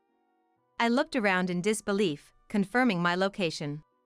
Despite being in a familiar place, my parents' house was gone. Then, Matthew appeared out of nowhere. The in-laws were behind him. They were wearing smug smiles, while I could only stand there. Matthew, what's happening? I asked Matthew, bewildered.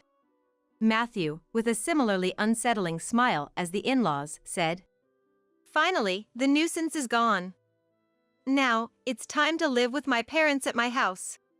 What are you talking about? I replied calmly to Matthew's arrogant statement. Then, Matthew continued. Have you lost your mind too? Your family home has been demolished. Hurry up and bring your inheritance to my place. Whatever you inherited is ours now. I realized then. The reason our house was gone was Matthew's doing, and it was all for the inheritance. Despite having thought about the future on my way home, what a betrayal it was. I was overwhelmed with frustration and sadness. But even if they went to the lengths of demolishing the house, they wouldn't get their way. I wouldn't let them. I burst into laughter at the faces of the three, who were still sporting their smug smiles. My laughter seemed to confuse Thomas and Matthew, leaving them looking bewildered. What? Why are you laughing? What a weird woman. Has she gone crazy? Addison looked at me as if I were something bizarre. I faced the three of them and said, You guys don't know? Know what? I then told Matthew. I didn't inherit anything at all. So there's no inheritance. I started laughing again after saying this. They must have mistakenly thought they would become rich from the inheritance.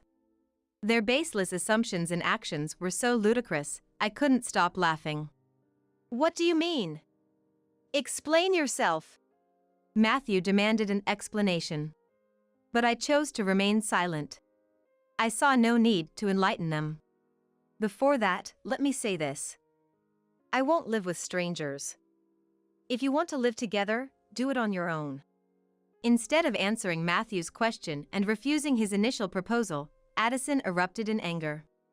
You helped your own parents with their housework, but you can't help us? You do understand there was a reason for that, right? I agreed to live together, didn't I? I said it wasn't necessary for us to live together.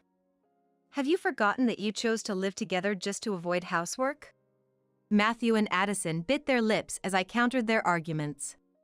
And demolishing my family home without permission, there are things you just don't do. I reprimanded the three of them. And then left the place. Behind me, Matthew called out. Where are you going? His voice rang out. But I didn't turn back. I needed to find a place to sleep for the night, and I really didn't want to see Matthew's face. I immediately consulted a lawyer. It's not that easy to just demolish a house. The house was still in Mom's name. As I wondered which company had taken on the demolition, an unbelievable truth came to light. Matthew and Thomas had directly demolished the house themselves. Thomas had asked a friend who worked at a demolition heavy machinery, even rented heavy machinery. It was all meticulously planned. Moreover, they had given me the travel vouchers to get rid of me. I felt pathetic for being so easily deceived and was incredibly angry. Is there any way to punish these three? I asked the lawyer with tears in my eyes. The lawyer smiled kindly at me.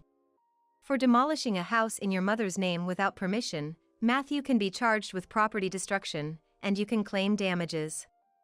Let's start there and get Matthew and his parents to properly apologize. I nodded at the lawyer's words. The lawyer then immediately began the legal process. A few days later, after learning about the situation, an enraged Matthew called me. What's this legal notice about? Oh, you received it? You destroyed an important house, so naturally, you need to compensate. Compensate? We told you we were moving into our family home. We demolished a house nobody was going to live in. Instead of compensation, you should be thanking us. Now, bring whatever inheritance you have and come back home. Matthew arrogantly retorted. Thank you for demolishing my house without permission? Don't make me laugh. And as for bringing the inheritance, there's none to bring since I didn't inherit anything. I shouted back at him over the phone. Matthew remained silent. It seemed he was startled by my raised voice, something unusual for me who rarely shouts. The reason I laughed when the house was demolished was precisely this. I had spent a year living with Mom. It was obvious we would have discussed inheritance. I had said to Mom, I don't need anything. Give it all to my brother.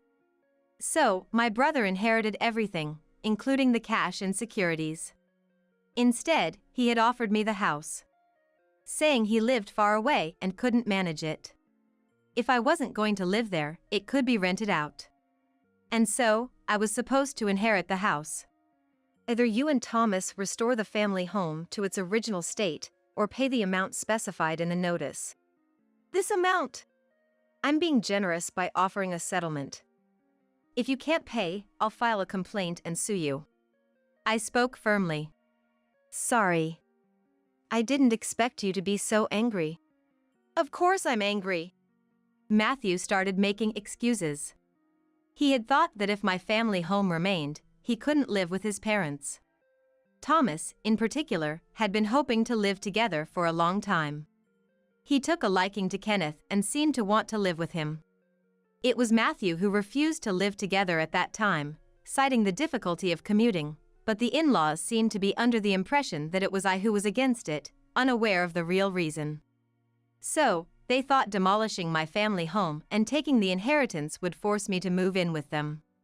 However, hearing this now didn't make it any more forgivable. So, please forgive me. I didn't mean any harm. Dad is remorseful too. If you're truly remorseful, then accept the settlement. I said this and hung up the phone. Matthew kept calling and sending messages, apologizing. If you're sorry, then just transfer the money quickly. I pushed Matthew away with these words. I knew the family home couldn't be restored, but demanding compensation was the only way I could process my feelings. Afterward, I stayed at Amelia's house. My brother's family and my children were aware of the situation. Even though my brother must have been angry about the house being demolished without permission. I won't interfere, but I'll help if you need it. Do what you think is right, Madison, he said. Everyone condemned Matthew's actions and supported me. A month passed without any payment of the deposit or damages. And there was no contact from Matthew. I couldn't rely on Amelia forever. I wanted to get the money and at least establish a stable living situation. Contrary to my wishes, something unbelievable happened. It was revealed to me through Amelia's casual remark. This apron looks like Grandma's, doesn't it? Amelia said this while showing me her mobile phone screen. Upon seeing the screen, I was taken aback. It was a free market app's product page. The apron that Amelia said resembled my mom's was actually a unique one I had made for her. How can this be? That is Grandma's apron. I made it, so I'm sure of it. What? Amelia quickly started checking other pages. The seller seemed to have recently registered, with 0 transaction counts and ratings. There were nearly 30 items listed for sale, and to my shock, all of them belonged to Mom. I immediately realized what was happening. It was Matthew's doing. He was the only one who could have taken Mom's belongings after demolishing the house. I called Matthew right away. What's with that app? App? Matthew responded with an air of inconvenience. Fuming, I didn't let him play ignorant. Don't play dumb. You're selling Mom's things, aren't you? Cancel those listings right now. Then, Matthew seemed to panic. What? No, it's not me. Who else would do such a thing? I'm coming over to get everything back. I hung up and immediately headed to the in-laws' house with Amelia. Where are Mom's belongings? As soon as we arrived at the in-laws' house, I called out for Matthew. We were met at the entrance. I don't know anything about it. Dad, tell the truth. Amelia backed me up, confronting Matthew. He looked troubled. As we were talking, the in-laws noticed our presence and came out. Oh, Amelia, you're here? Addison seemed pleased to see Amelia. But Amelia, visibly angry, confronted her. Grandma, tell Dad to be honest. Honest about what? It seems Dad is selling Grandma's stuff that was left when she passed away. At Amelia's words, Addison laughed. Matthew, looking troubled, furrowed his brow and repeated. It's really not me. Then, Addison said loudly. Matthew is selling them? That's impossible. But. Because I'm the one selling them. I felt as if the blood had drained from my face at her words. Matthew must have known. He looked at Addison with an expression that screamed trouble. Even as Amelia stood there in shock, Addison seemed cheerful. What did you say? It's quite a lot of work, you know? I have to pack things carefully and take good photos for the listings. Addison talked about the app as if it were an enjoyable hobby, seemingly oblivious to the fact she was selling stolen items. Had to restrain myself from lashing out at her. Cancel the listings. Those items aren't yours to sell.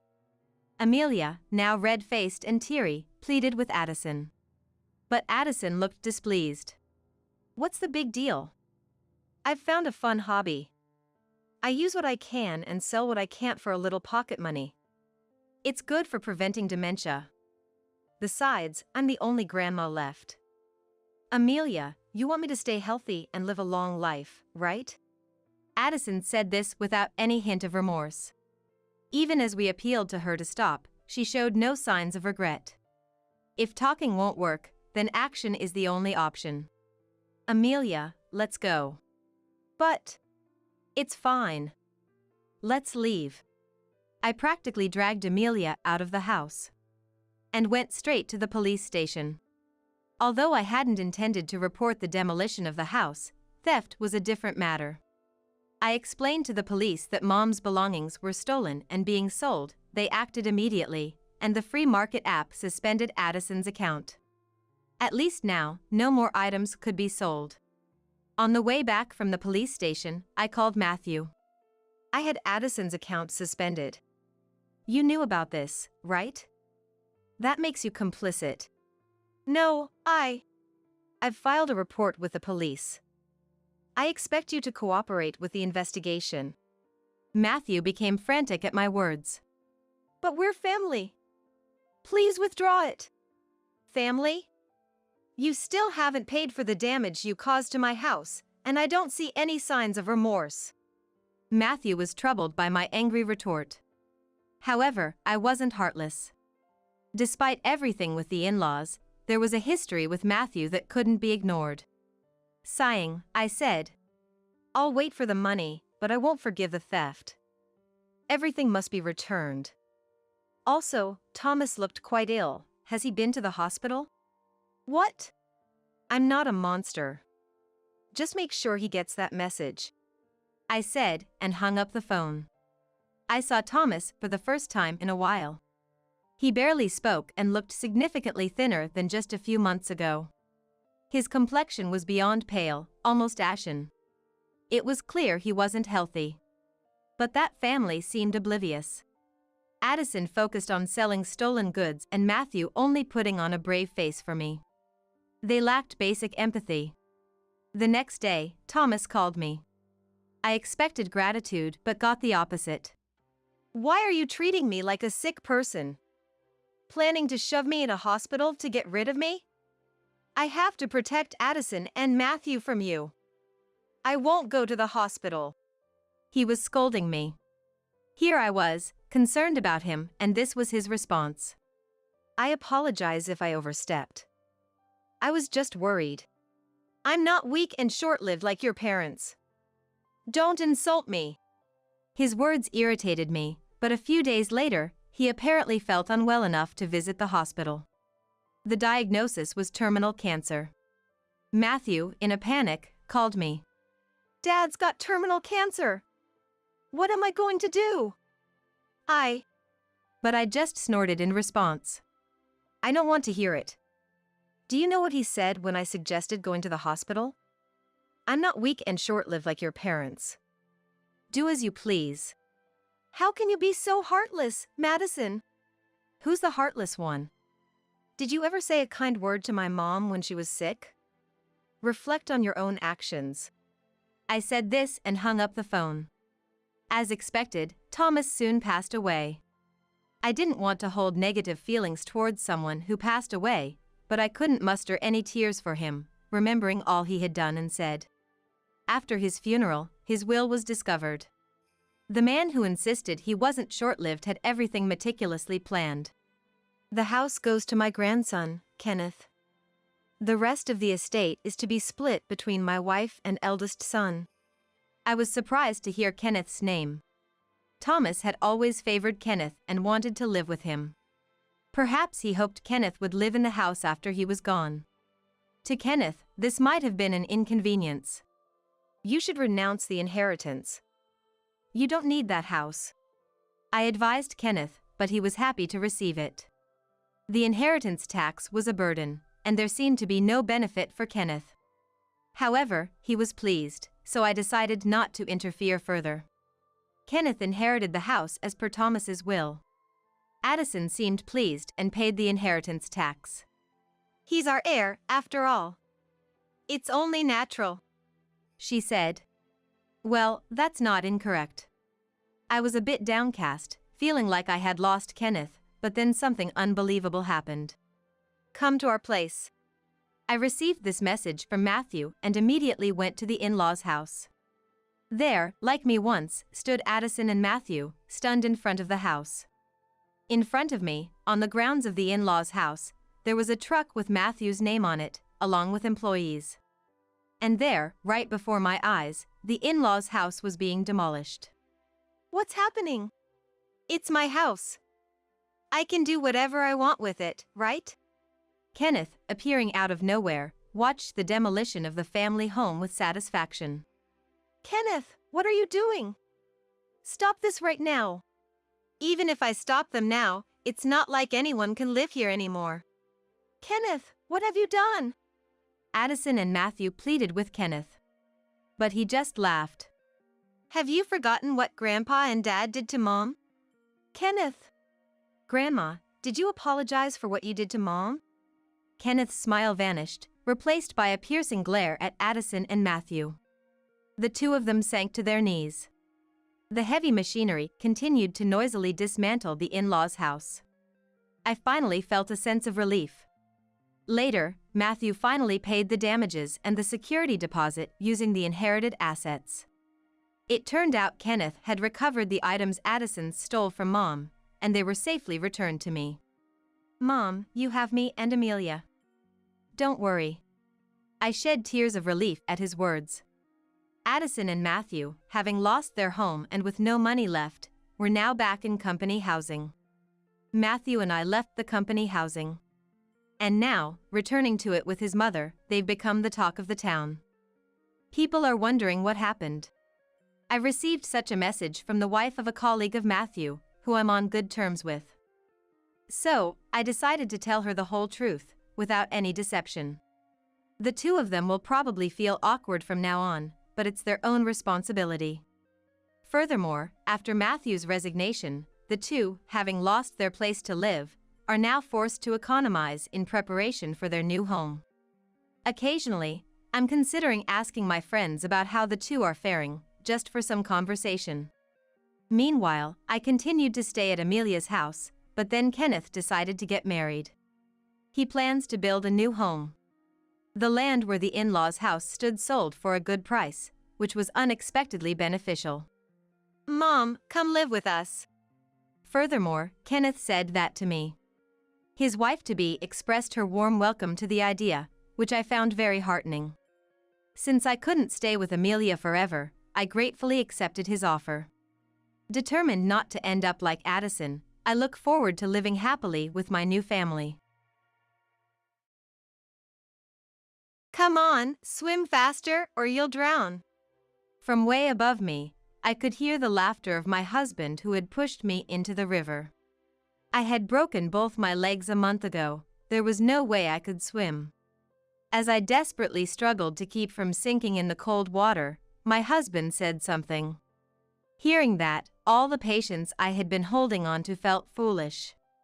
My name is Isabella. I'm a 26-year-old office worker. I have a husband, Joe, who is 34 and also an office worker. Though we're a few years apart, his vast life experience has been a support to me in many ways. Joe and I met at work, where he was my boss. Initially, Joe made the first move, but I was drawn to him for his competence and leadership in various situations.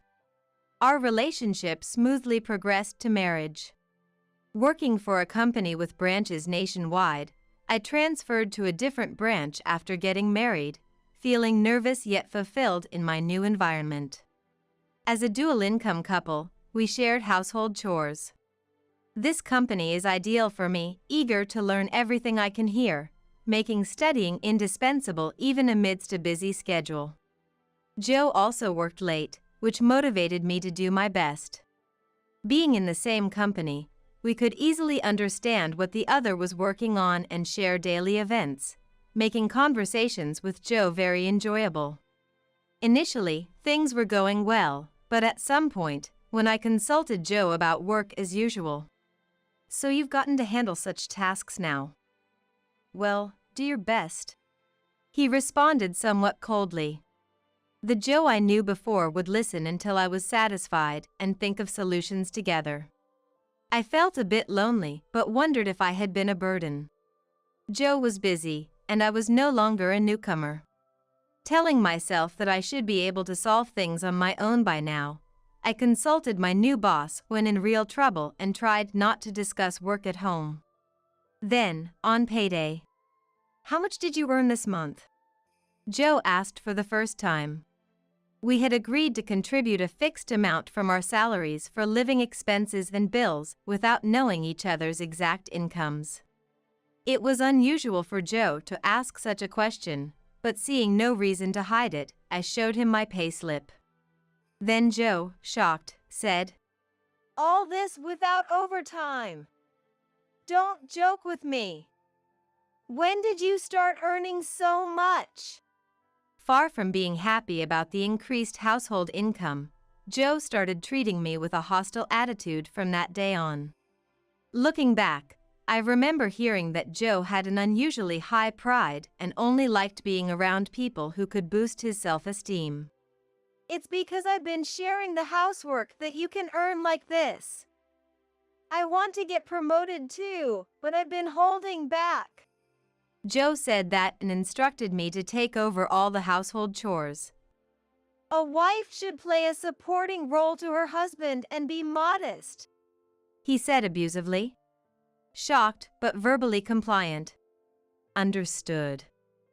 Please focus on your work, I said, while internally taking it as a challenge to manage all the housework and still excel at my job. However, seeing me juggle work and all the household chores, Joe would say things like, I wish you'd just break down already.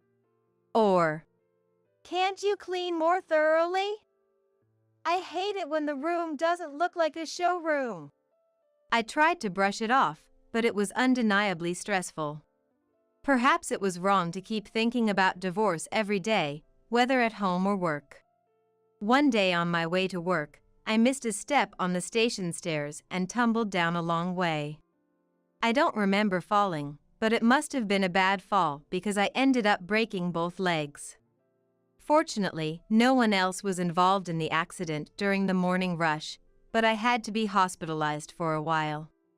When Joe visited the hospital, he seemed annoyed and laughed. Lately, you've been too proud of your work success. This is your punishment.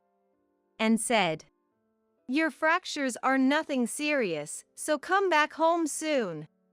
And left.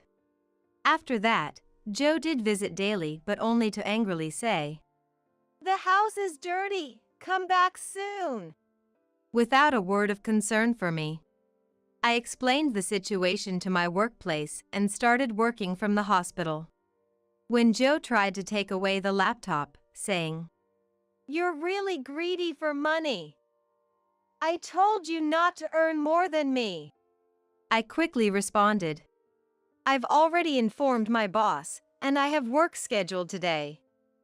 If you don't give it back, I'll have to call and say you took it. Which made him return it with a click of his tongue, perhaps fearing it would become widely known since we work at the same company.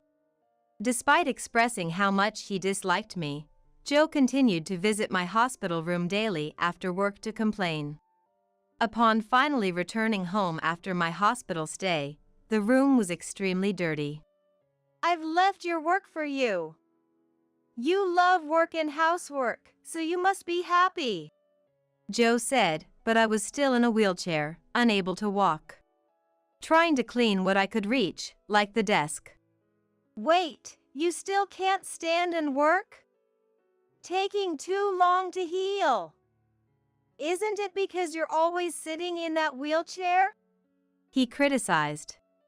I wanted to divorce him right there and then, but I couldn't move properly until my legs healed.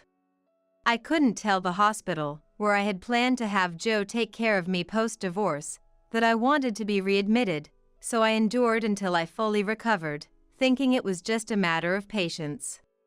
I told myself that overcoming this would make me stronger, and I'd divorce Joe, living each day without consulting anyone. One day, Joe's attitude changed completely. How about we go see a movie? There's something I want to see, he suggested. Though I felt a bit happy, the change was so drastic that it felt odd, so I replied, it's unusual for you to suggest that. I still have chores to do, so feel free to go by yourself. But Joe said, actually, my boss found out about my behavior and your situation and gave me an earful. I've been a burden till now, so I want us to go together. We haven't been out recently, and I want Isabella to take a break as a token of my gratitude. Then he asked, what else needs to be done? And took care of everything. It had been a while since we went out together. Though I was suspicious, Joe tends to change his attitude quickly if someone in a position of authority speaks to him. If his boss had spoken to him, maybe he truly wanted to change. With that thought, I felt slightly happy, and given how tense I'd been every day, I decided to indulge in the break and agreed to go out. He helped me into the car, and we started our drive.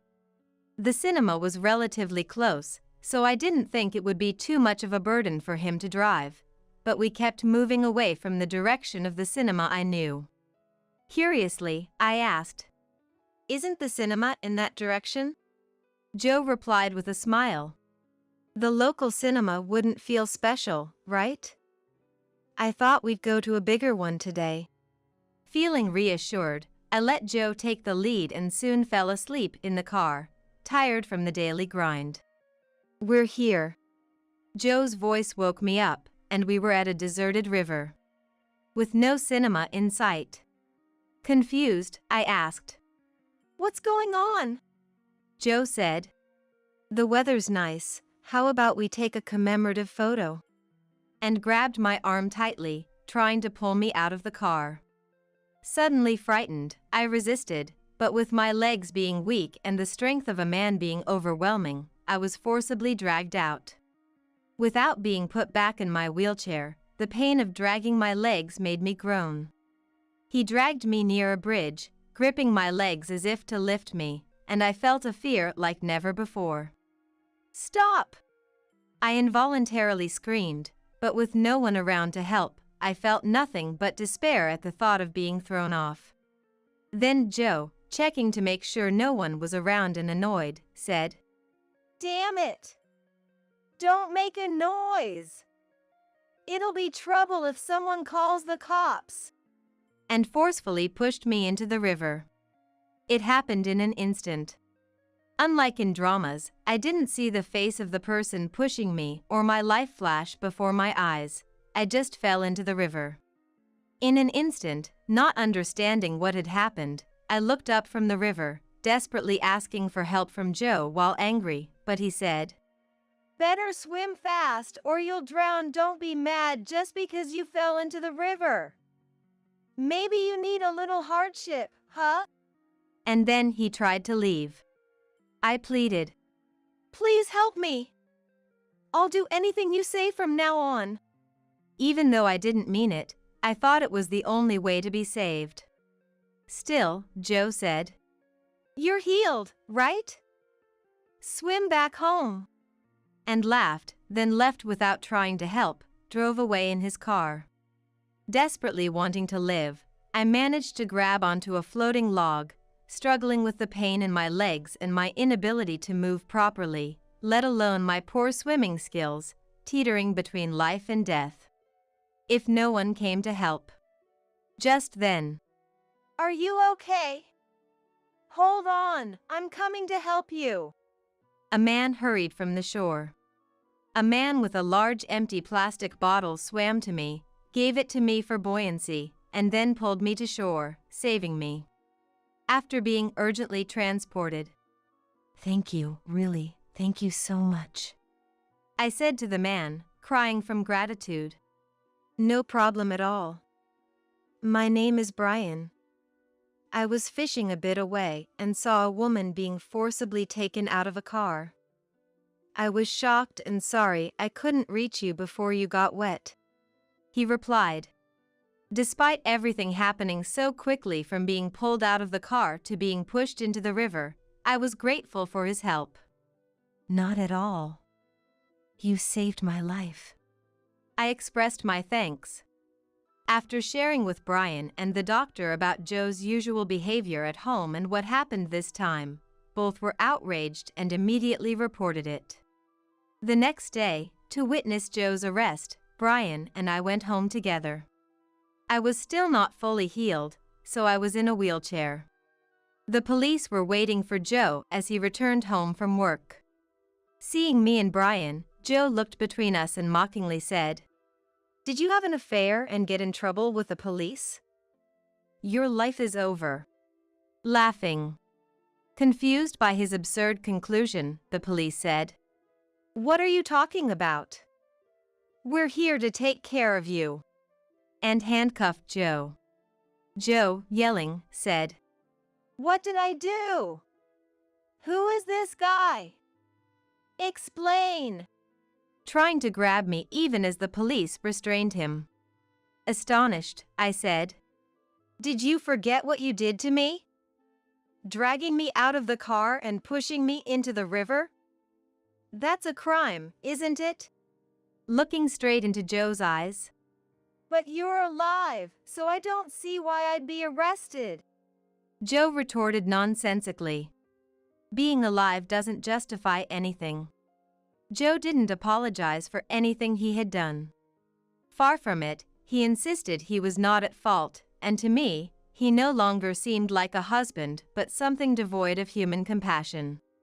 The act of throwing someone into the river, given the real possibility of death resulting from it, is considered attempted murder. The police explained carefully. Joe had heard of fractures but never experienced one himself. Many around him had suffered fractures and seemed to live normally, so Joe perceived it as a minor injury. I thought fractures healed quickly, and given Isabella's resilience, I assumed she'd easily climb out of the river unharmed. Joe argued, claiming his arrest was an overreaction. He also assumed my absence from home was due to my reluctance to do housework, maintaining his innocence. Then, Brian, who had been silent till now. All I've heard is you justifying your actions. It seems you're not concerned about Isabella's injuries. From what I witnessed, your indifference is unbelievable. He spoke up. Joe scoffed. You claim to have seen the scene, but there was no one there, was there? Do you have proof you were present? To which Brian countered, showing Joe a video. There's plenty of evidence. Though taken from a distance, it clearly captured Joe dropping me into the river. When I arrived, Isabella was nearly drowning, teetering on the edge of life and death. You wouldn't have seen, having left after dropping her. It's hard to tell from above, but the current was strong. Brian continued. From the bridge, it might have seemed deserted, but the shore had people like me fishing, or couples jogging, surprisingly many witnesses. They all provided evidence for Isabella. Brian proudly showed Joe the videos. Joe's face visibly paled as if in a cartoon. This was taken by another couple. As someone with a loved one, I find this unforgivable. They insisted you must pay for your actions. Brian silenced Joe. Frustrated and unable to retort, Joe could only glare at us. Seeing him, I said, "Showing this in court will certainly demonstrate the malice in your actions." Finally conceding. I'm sorry. Joe apologized. He pleaded, "Please, I have a job. Spare me the arrest and the trial." But I realized his apology was only out of fear of his company finding out. Unforgiven, we proceeded to trial. Upon hearing of the trial, Joe protested. I apologized. What more do you want?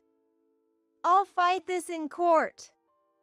I won't let you have her way. His outcry didn't deter me. I was determined to see the trial through.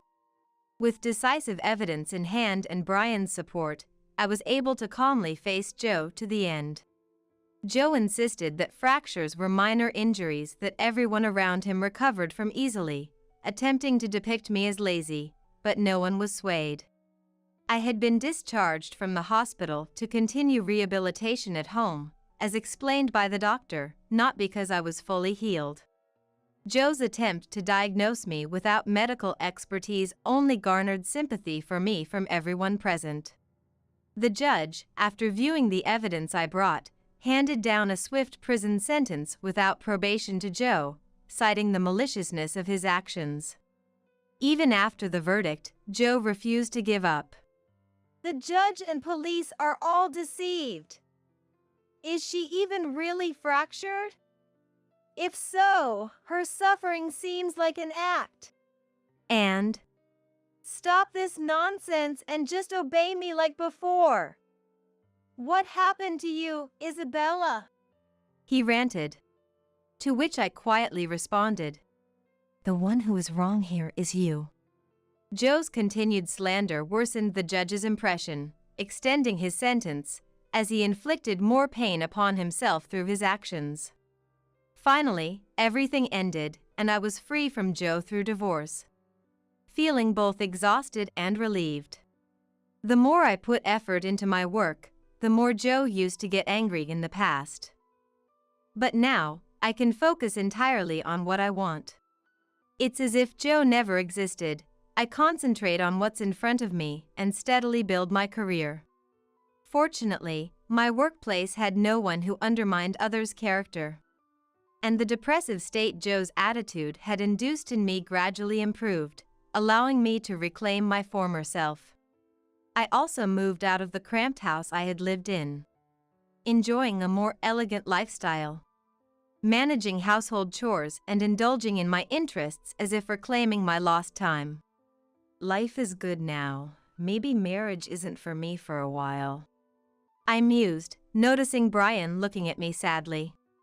The person I am today exists thanks to Brian, who saved me when I was drowning in the river. He was there for me, exhausted in both body and mind, after the trial ended and the divorce was finalized. He accompanied me during my hospital stay and my first trial, which is why I desperately wanted to express my gratitude by inviting him out for a meal on my treat today. Yet, considering Brian's busy daily schedule, I felt it wouldn't be right to invite him out too frequently, so I decided this would be a one-time gesture. Expecting the conversation to remain formal, I was surprised how well we got along, realizing hours had passed. I looked at the watch and realized, sorry for taking up your valuable time. Let's call it a day. I had fun.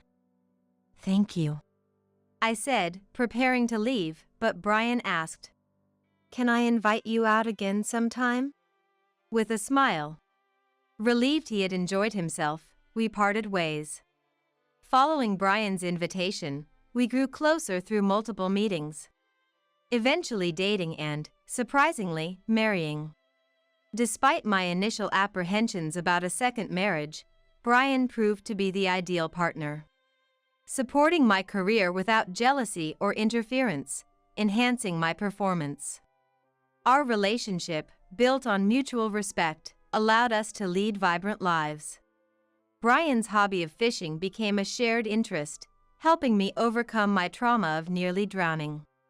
Thanks to Brian's kindness, I've been able to live freely and happily.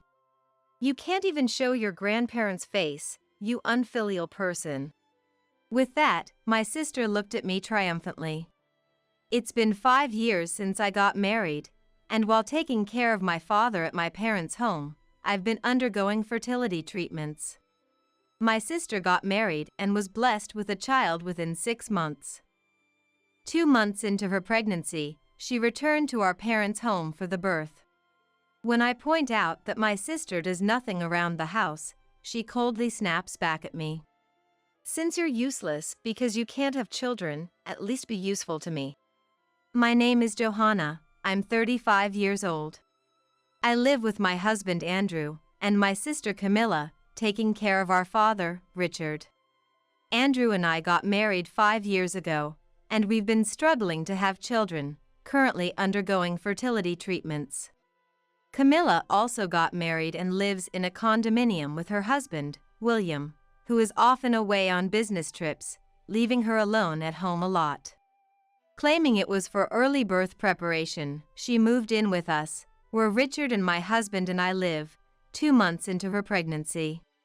Our mother passed away early from illness, so Richard raised Camilla and me by himself.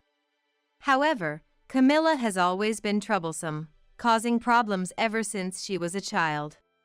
In elementary school, she would hit other kids, and Richard was often called to the school to apologize.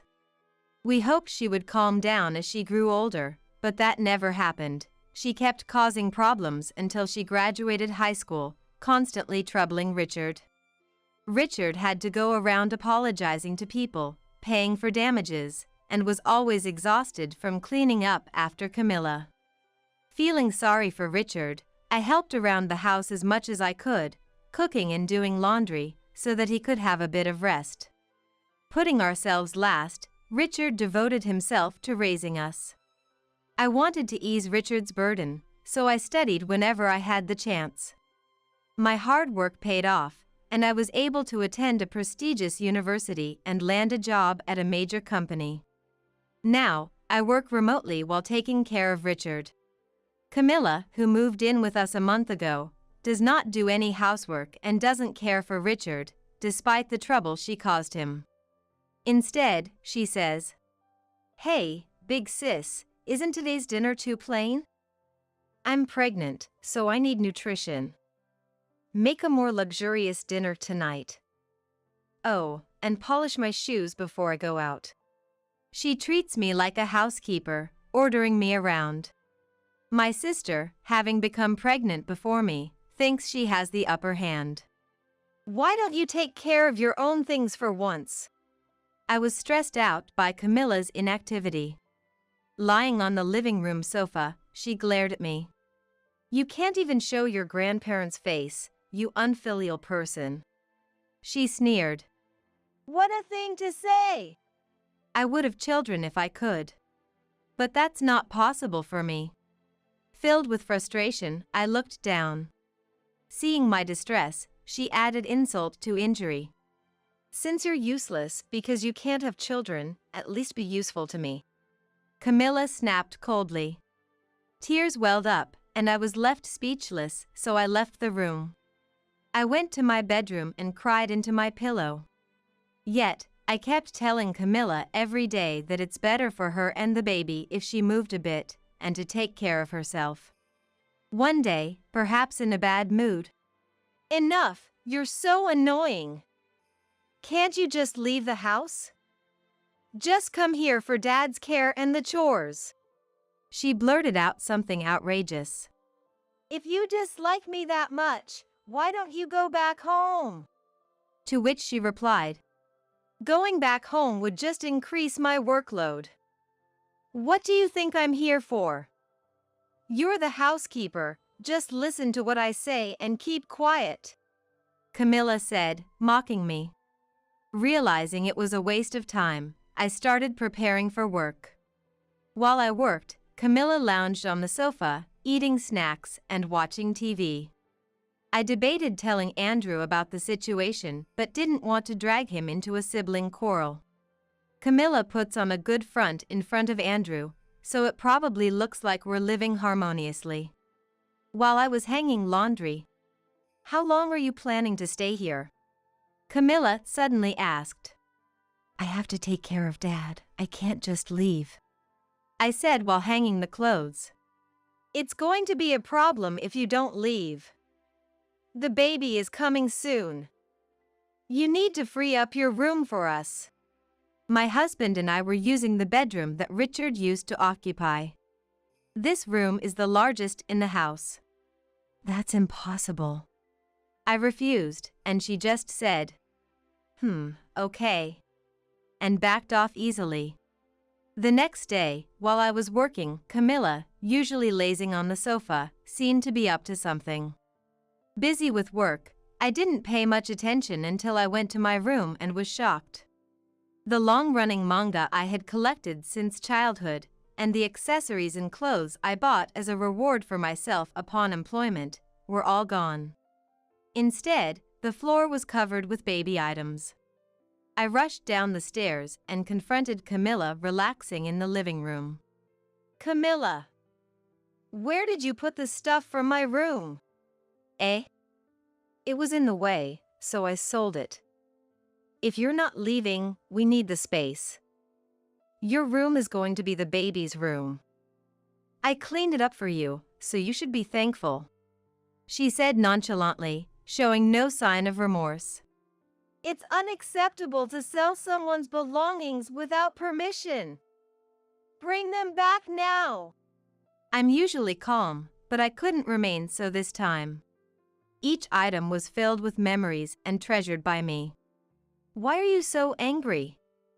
You always say to move if I can, so I did while I could.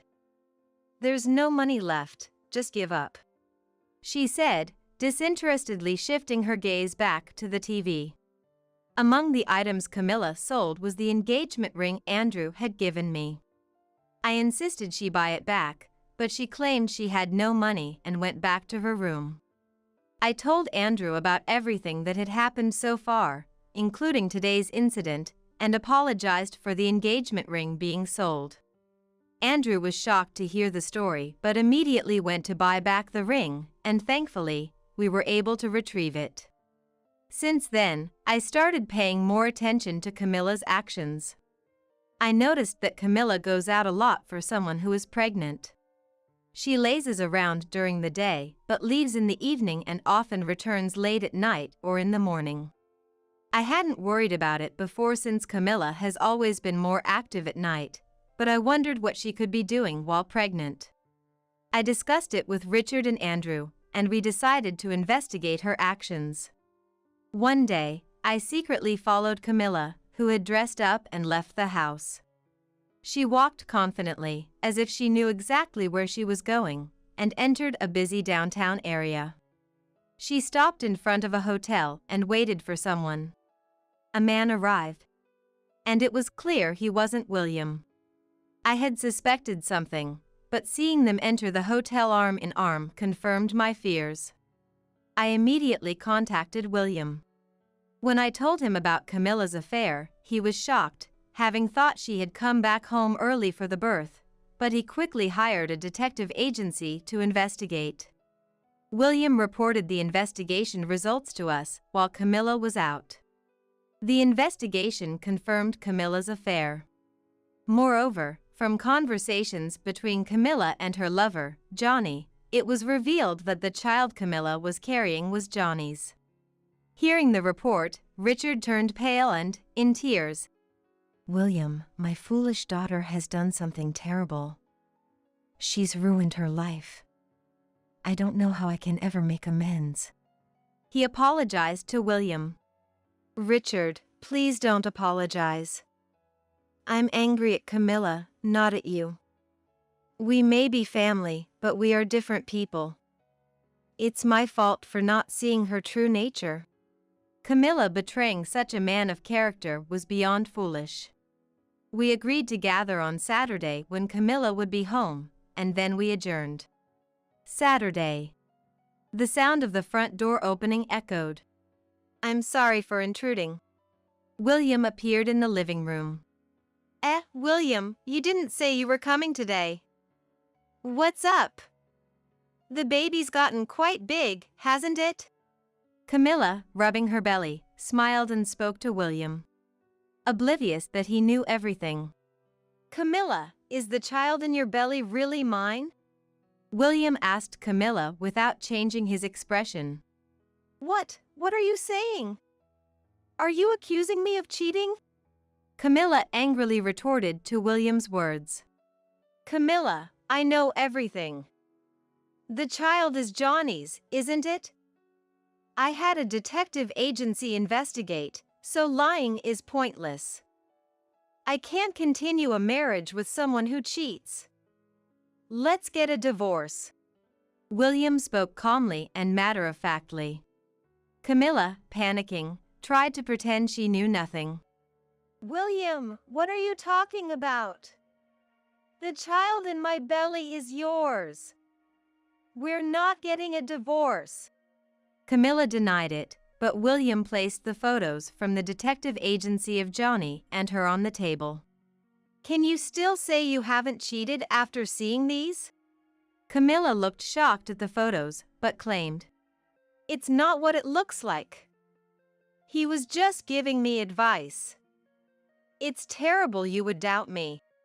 There's no need for hotel meetings for advice, I retorted, frustrated by Camilla's refusal to admit her affair. So, how do you explain this? William played an audio recording obtained by the detective agency. Camilla, your belly has gotten quite big. Yes, it's because it's your child. It's going to be adorable. He doesn't know it's my child, does he? Don't worry, William is clueless. I married him for his money anyway. I want to raise your child without any financial troubles, so it had to be someone wealthy. William stopped the recording there. Too bad I found out, he said. Camilla's face turned pale. Upon hearing the audio for the first time, Richard, with his face flushed red and shaking with anger. Camilla, do you not have a conscience?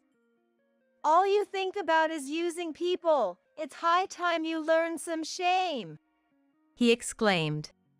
Perhaps realizing there was no way out, she defiantly retorted. It's my child, no matter who the father is. It will be Dad's first grandchild regardless, so what's the problem? I'm going to have this child and raise it here.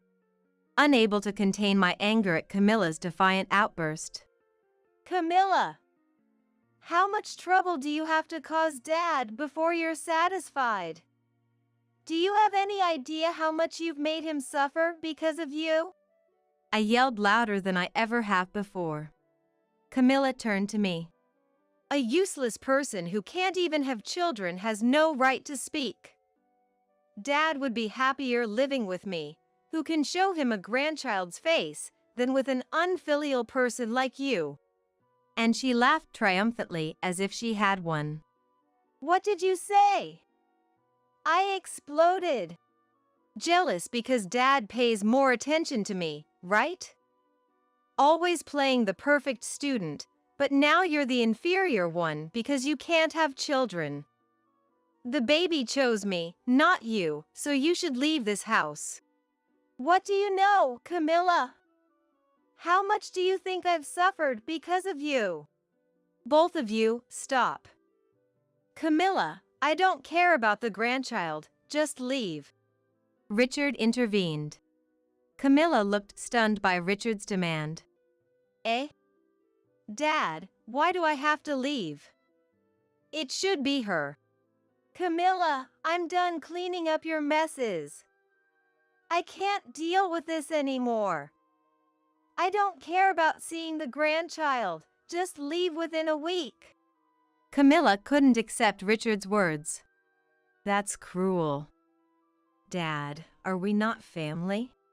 And with that, she began to cry. You only think about yourself, acting out of self-interest. You've belittled Johanna and now betrayed William. You might want my inheritance, but I've decided to leave most of it to Johanna, who has sincerely taken care of me and kept our home together. Richard declared this in front of everyone. Soon after, William added, Camilla, please sign here. I'll be filing for divorce immediately after this. And don't forget about the alimony. Camilla, cornered by everyone, slammed the table. Is it fun for all of you to gang up on me? What's wrong with loving someone I truly care about? I've always loved Johnny. You should be grateful that a dull man like you got to marry me and was about to have a family. She yelled. Is that all you have to say? Then sign quickly. William remained calm throughout. He no longer seemed to regard Camilla as a fellow human. His look was akin to observing an animal. If you divorce me, you'll never find another wife, William. Don't come regretting it later. Camilla angrily signed the divorce papers and threw them at William. William filed the papers immediately, and they became strangers. The next day, just to be sure, a DNA test was conducted to confirm if the baby really was Johnny's. The test scientifically proved the baby wasn't William's, and when Richard told Camilla to leave, "Why should I be the one to leave? Shouldn't the failure over there leave?" Camilla lashed out. Having no place to go after being kicked out, Camilla went to Johnny's, only to run into his wife. A confrontation ensued, leading to Johnny's divorce. Camilla, playing the tragic heroine denied true love, happily remarried the man she truly loved and gave birth to a healthy baby. Johnny, who had entered into a marriage of convenience due to his failing family business, lost his financial support and assets. Previously a nominal president at his wife's company, Johnny couldn't find work anywhere and resorted to part-time jobs to scrape by. Camilla and Johnny, living in a cheap apartment with shared toilets and no bath, struggled with living expenses due to alimony payments to Johnny's ex-wife and William. Constant financial stress led to frequent arguments, and despite wanting a divorce, neither could afford to leave, resulting in a loveless marriage. Where did their true love go? Camilla struggled daily with odd jobs, part-time work, childcare, and household chores. Unaccustomed to housework, the home was always a mess. Camilla, who had always lived lavishly on others' money, now wore old clothes and an apron, a stark contrast to her former stylish self. Despite their hardships, both put effort into parenting. I returned to a peaceful life, taking care of Richard. I occasionally keep in touch with William, who I worried might become distrustful of women. However, he reconnected with his first love at a reunion and is now in a serious relationship. The day William told me he had a girlfriend, I received another piece of joyful news. Our continued fertility treatments were successful, and we were expecting a child. Actually, twins. We shared the news with Richard, and now the three of us eagerly await the arrival of our babies.